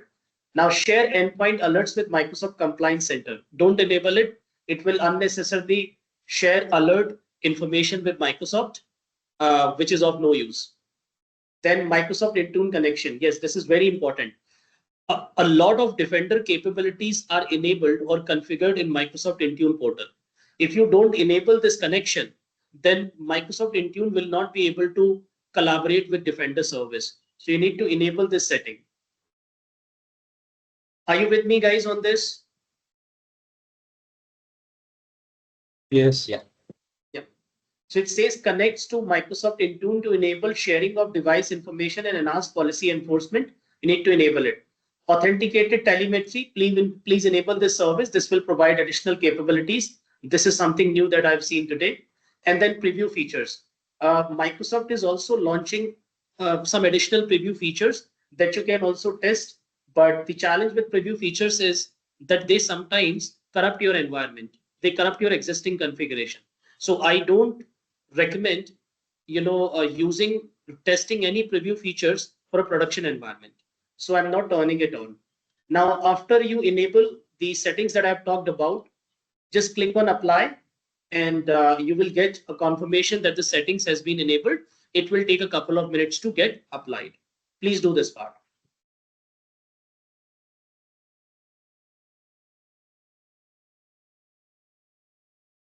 In the bottom, we have a button called Save Preferences. Speak a bit louder. In the same page, at the bottom, there is an option called Save Preferences. Where is the Save Preferences option? I see Save Apply option. I can see it. Blue color. Yes, after apply, actually, we have that save preferences option. After apply, you have it. I don't see it here. Let me see it. Yeah, obviously. I'm sorry. You need to click on save preferences. Yeah, because I was not using the full screen. So you actually need to click on save preferences because these are the preferences or configurations that you've just enabled. So this apply is basically for endpoint attack notifications wherein this information goes to. So this is not the one that I'm asking. When you turn this feature on, then you can apply this capability.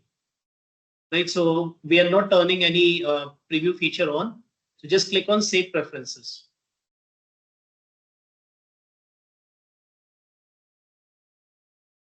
Is it done?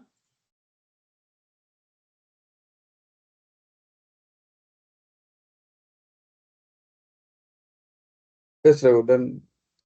Okay, great. Then comes license. You don't need to bother about it. You already have license from Defender. So let's not bother about this. So we are protected from licensing perspective. Then comes email notifications. If you want to, so by default, Defender for endpoint administrators and global admin, all Microsoft Entra ID global admin and subscription owners, they will get notification. But if you additionally, if you want to, add additional notifications, then you can create a notification here. Let's say I want to send notifications, alert notifications to a separate, to probably somebody outside of my domain. Then I can create this notification. So you can create this notification name that notify external identities.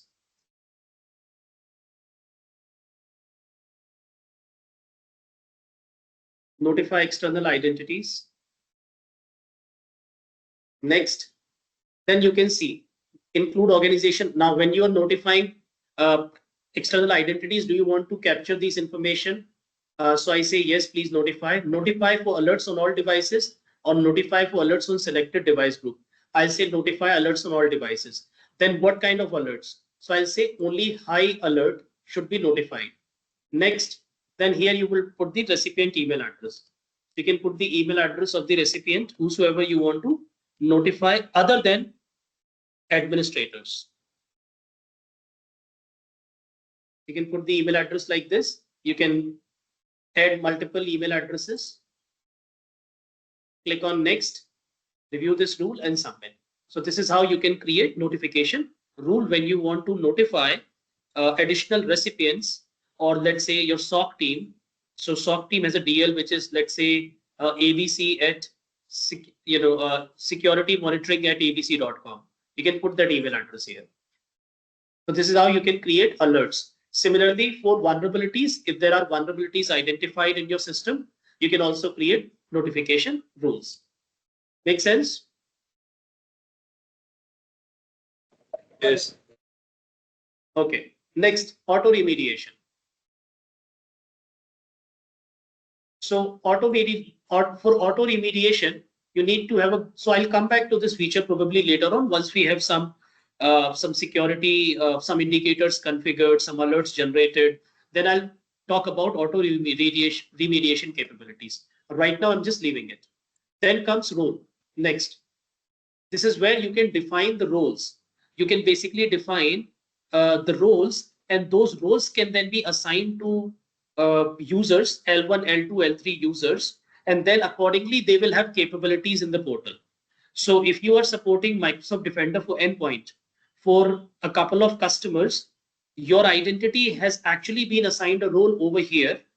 And according to the role and capability that has been assigned to your identity, you will have access on the portal. You will be able to see appropriate things. So you can add a role like this. The default role is Microsoft Defender for Endpoint Administrator. So I can create a role like this. I can hit on add role, and these are the capabilities that I have. So for example, I'll create a custom role.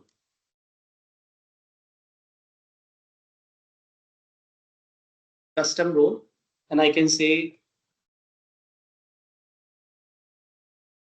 custom role for testing MDE, right? I'll put this information. Then I'll select the permissions, that what kind of permissions I am granting. So I'll select the permissions like security operations, Defender vulnerability management. If you want remediation actions like security operations, you can add anything that you want to grant, Defender vulnerability management, alert investigation. So if you are working, if you're supporting Defender for endpoint, then you basically have this role for sure, alert investigation role, live response capabilities, basic or advanced. So these are the roles basically. Sorry. So after these roles, the groups will be assigned. So since Defender is synchronizing with Microsoft Entra ID, you will see all the roles here. So you created some roles, like there was a role that you created, L1, L2, L3 role, and you probably added those users into a group. So you can select that group here. Now this is getting synchronized from Microsoft Entra ID. So I can see my users groups are getting synchronized. I can select my group, which is Cloud Ops. I can add this group here. Now all my users, all my user or members of Cloud Apps group will have this level of capability assigned to them. So that's how you create the assignment. You've added the role, that's it, done. So this is how you create it. So I have added the same security group to both administrator as well as custom role. So I just wanted to show you that this is where you can configure roles for Microsoft Defender for endpoint. Are you with me on this? I'm not able to observe to add the role. You're not able to? Not able to see these sorts. Okay, even if you're not able to see, leave it. I'm saying this is not important. I'm just showing you that where exactly the roles are assigned. I'm saying this is Defender for endpoint internal roles. I would rather suggest you to assign roles from Microsoft portal. I'm saying Entra ID roles. I will send the screenshot, just check if any issues on my. Sorry? I'm sending the screenshot on the chat. Yeah, I've seen it. I know this requires additional configuration.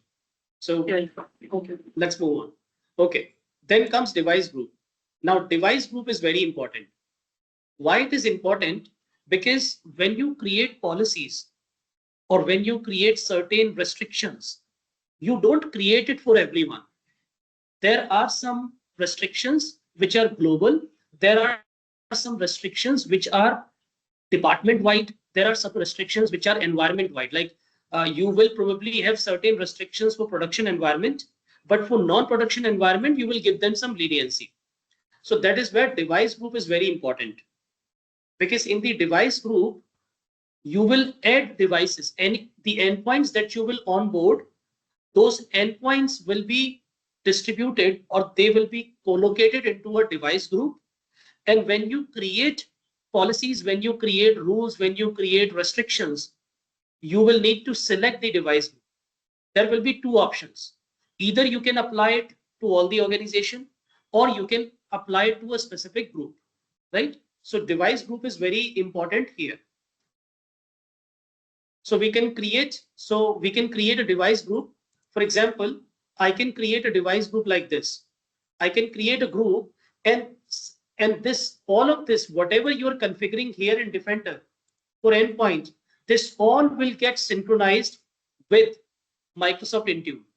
So what Microsoft did, in order to encourage or in order to promote InTune product, they migrated some of Defender for endpoint capabilities to InTune, so that customers also get a look and feel of InTune. And if they feel that InTune is a great product, they can also purchase InTune. So if I go to InTune portal, I'm saying over here in the same browser, you just add another tab and type intune.microsoft.com. Intune.microsoft.com, and you will be able to see InTune here with the same URL, with the same user. You will see InTune here. Now in the InTune, if you go to devices, you will also see your devices reflecting here in the InTune. Any device that you onboard in Defender, since you have enabled in Defender, you have enabled that InTune connection. under general, under advanced features over here, since you've enabled that connection over here,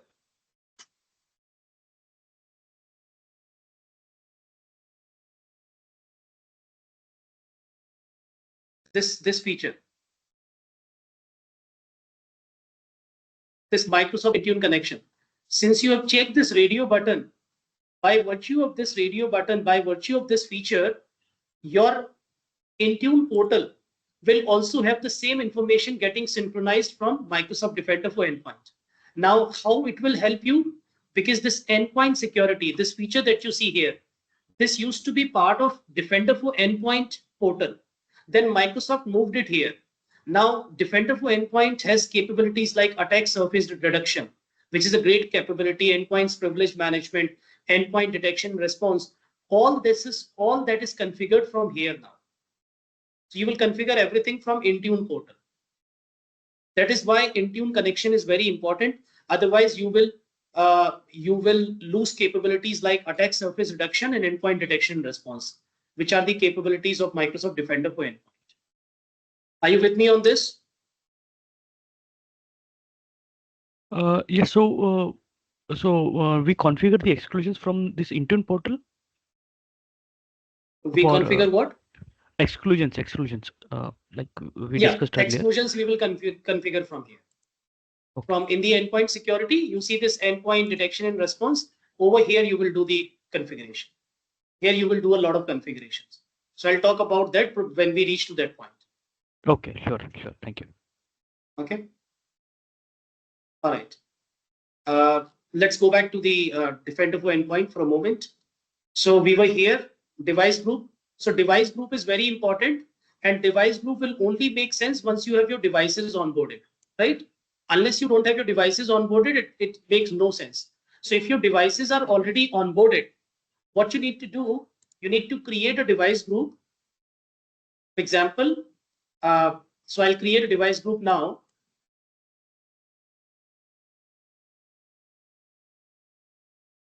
I'll click on add device group, give it a name. Now, as I said, you could have 1,000 devices onboarded into endpoint, Microsoft Defender for Endpoint. But those 1,000 devices are not same. They show some characteristics. For example, some devices are part of production environment. So understand the logic behind device group, which is very important.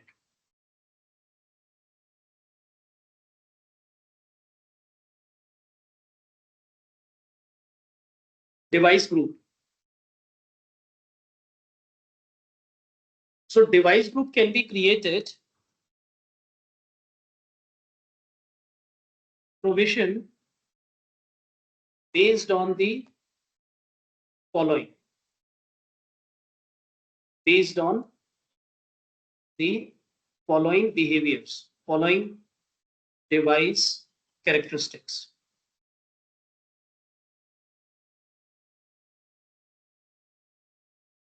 Which is what are my characteristics for device?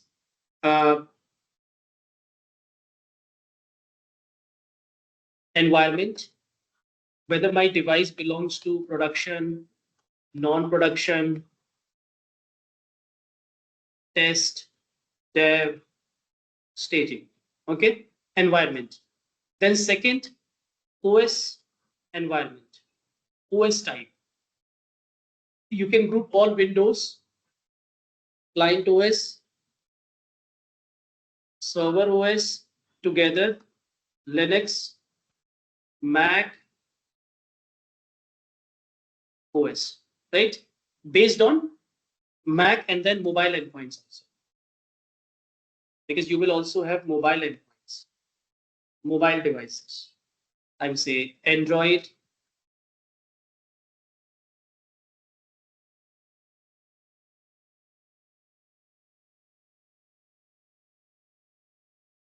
iOS,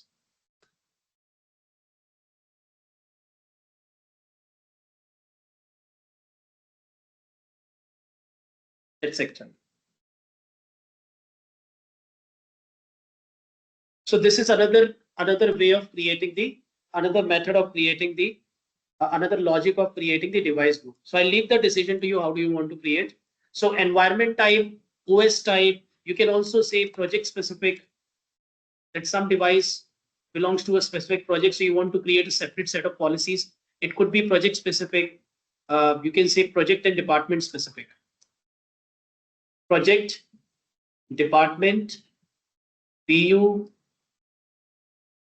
and project department, BU, specific. This is another logic that you can think of. The last is location based.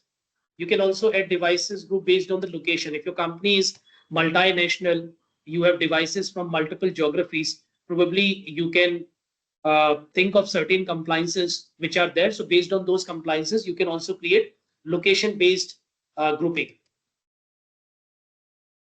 of devices. Okay, and then you can have statutory compliance.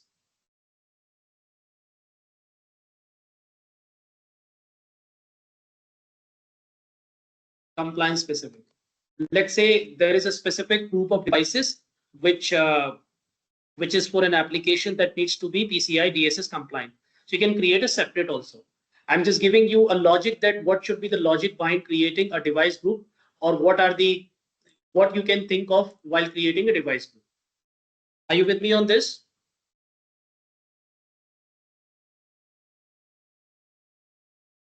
Yes.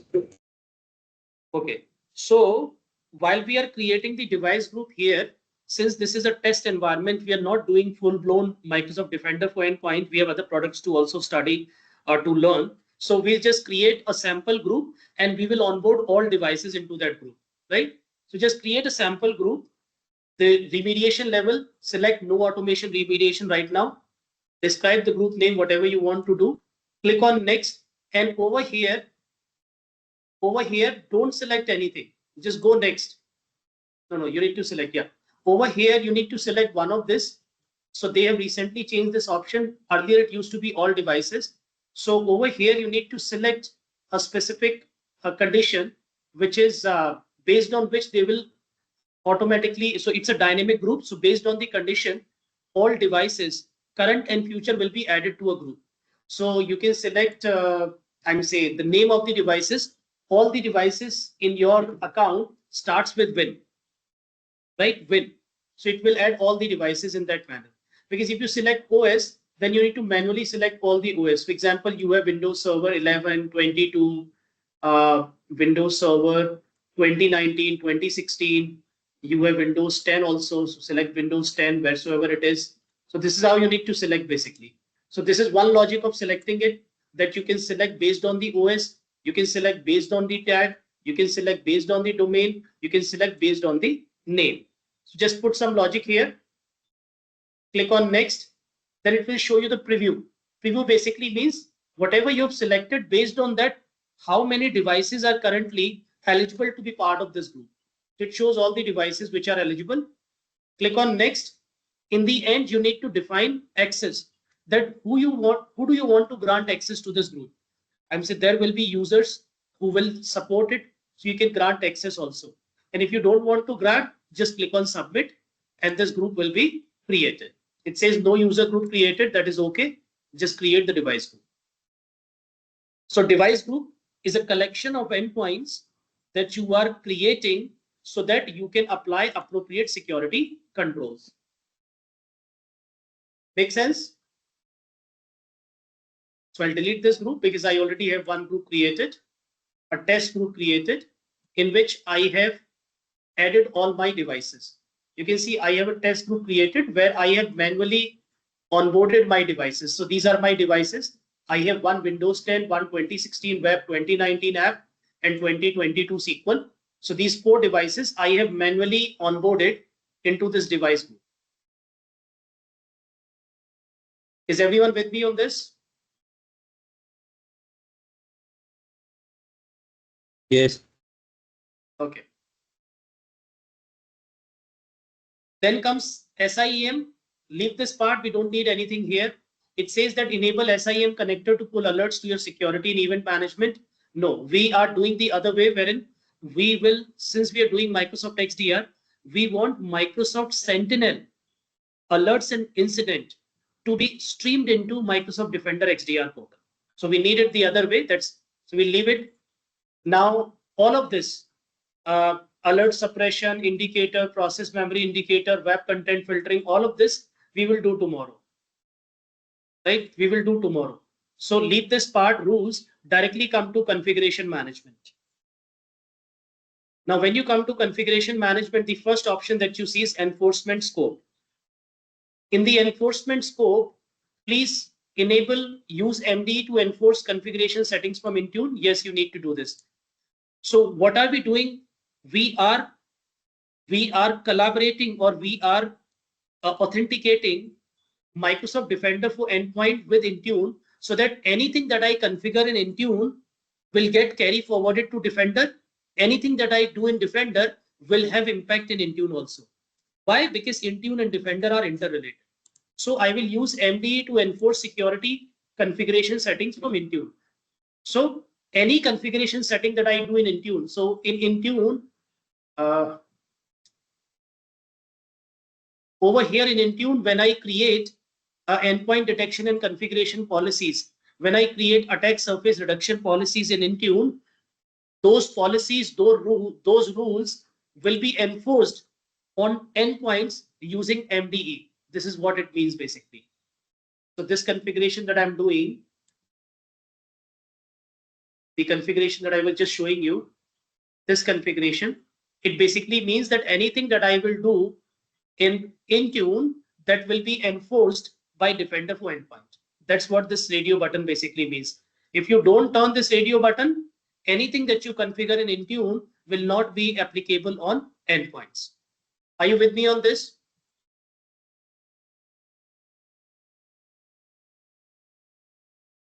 Yes. Okay, then comes enable configuration management. So since you are done, since you are saying that use Microsoft Defender for endpoint for any policy and restrictions configured in InTune, then you need to specifically tell that for what endpoints. So select all the endpoints: Windows client, server, Linux, and Mac OS. This is a production configuration that I'm telling you. In a production environment, we would have selected all of it, and on all devices, so that tomorrow if I create an exclusion policy, it will automatically get applied to everyone, whosoever is eligible for it. Right? This is what you need to do. After that, do it on all the devices. After that, security setting management for Microsoft Defender. Yes. So I am not able to see any of these options in enforcement scope. You don't see any options? No. Are others not able to see? No, you need to turn it on. That first option, you need to turn it on, MDE connection. Then only it will come all. Yeah, obviously.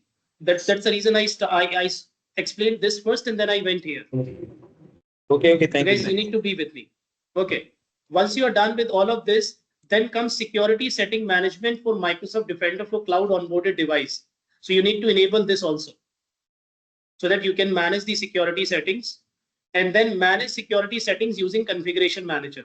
Since we are not using configuration manager, we will not turn it on.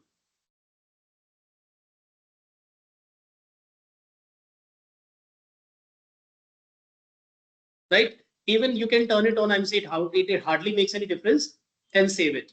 It basically means that if you have configuration manager, system center configuration manager, it also has the capability to restrict certain behavior. We primarily use it for patching and updates. We use it for application packaging. So just enable the setting also. So in the enforcement scope, please enable all the settings. Very important.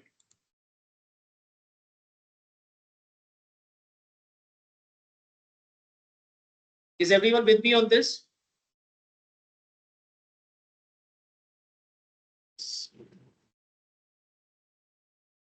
Done?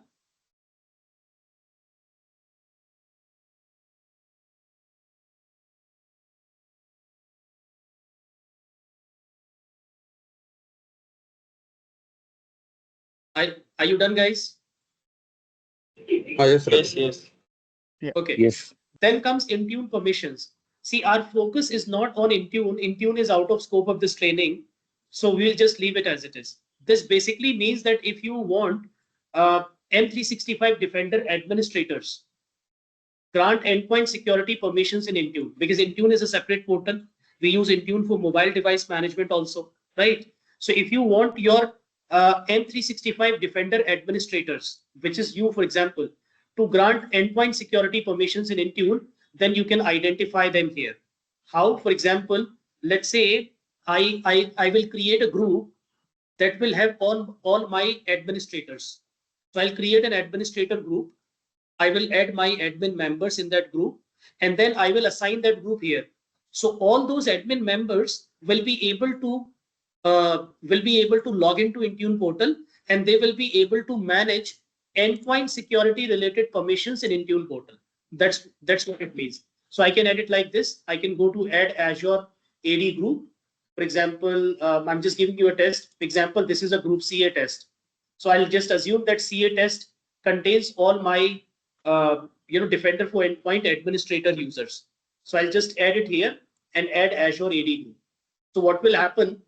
Members of this group will have access to Microsoft Intune portal also from endpoint security management permissions perspective. So if I go to Intune portal has a lot of capabilities, right? The only thing that you will have access to is endpoint security, not the other capabilities. But if I tell you from the behavior perspective, since you all are using Defender XDR user, and with that user you basically subscribe to this M365 license. So by default your user has Intune access also. But imagine if you were using any other user account to configure it, then you would not see it. So that's the logic. Now what will happen, since you have done Intune integration, you've configured everything, very soon what will happen, you will start to see your devices reflecting here in Intune portal also. All the devices, for example, I see all my 4 devices that I have added, they're reflecting here. These 4 devices, Windows 10, 2016, 2019, and 2022, they are my endpoints, which has Microsoft Defender for endpoint on, which are onboarded in MDE. You can see it says managed by MDE, managed by MDE. So they are managed by MDE and they are onboarded here. Automatically, I can see the bifurcation of these by platform, how many Windows, how many Linux, I can see all that. So obviously I don't have Linux and others. So if I click on iOS, Mac OS, I will see nothing here. So I can also apply mobile device management here. So that's the benefit that you get, right? So you see all the devices here. Rest of the things that you see here, this is more on mobile device management, or this is more about Intune portal. So we'll just skip this part. Our only focus is this feature, which is endpoint security. So this is the feature, this is the focus that we'll talk about. So this is how we do the initial configuration, guys. Now we will need to leave this configuration as it is for our portal to sync all the information, because it will take time to sync the information, and unless this information is synced, there is no point of creating any control, any policy, because you will not be able to test it. So you will need to leave this tonight for syncing. Now I'm not asking you to go ahead and and leave your systems up and running. No, don't do that mistake. It will unnecessarily cost you money. Do one thing. If you're not working, just shut down the systems, and probably around 1 o'clock tomorrow, an hour before we start the session, please turn on your systems, so that within that hour, those systems will quickly synchronize if that synchronization does not complete today.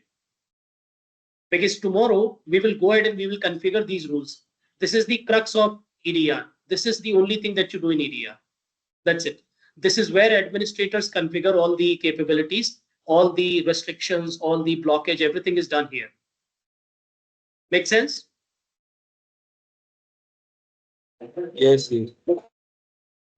Okay. So this is on the configuration that you need to do. Yeah, I'm open to questions if you have any. We'll not do anything. Raghu, I'm not able to see any device in Intune. You're not able to see any device in what? In Intune. That's what I'm trying to say, guys. You've just enabled Intune connection, not even 15 minutes ago. You will need to leave it. In Microsoft Word, things take time to synchronize. So that's the reason I'm saying that just leave it as it is. probably it will synchronize tonight. And around 1 o'clock tomorrow, an hour before training, you need to turn on your devices so that you will start to see them in the portal. This is very important. Yeah, noted. Yeah, you will not see them now. I'm saying I onboarded my devices yesterday, and today I'm able to see them in InTune. So it takes time. It doesn't come very quickly. So your devices will start to synchronize in some time. It will take at least, Microsoft itself says that you need to give me at least 4 hours of time after you enable my security product. So we'll need to wait. Okay.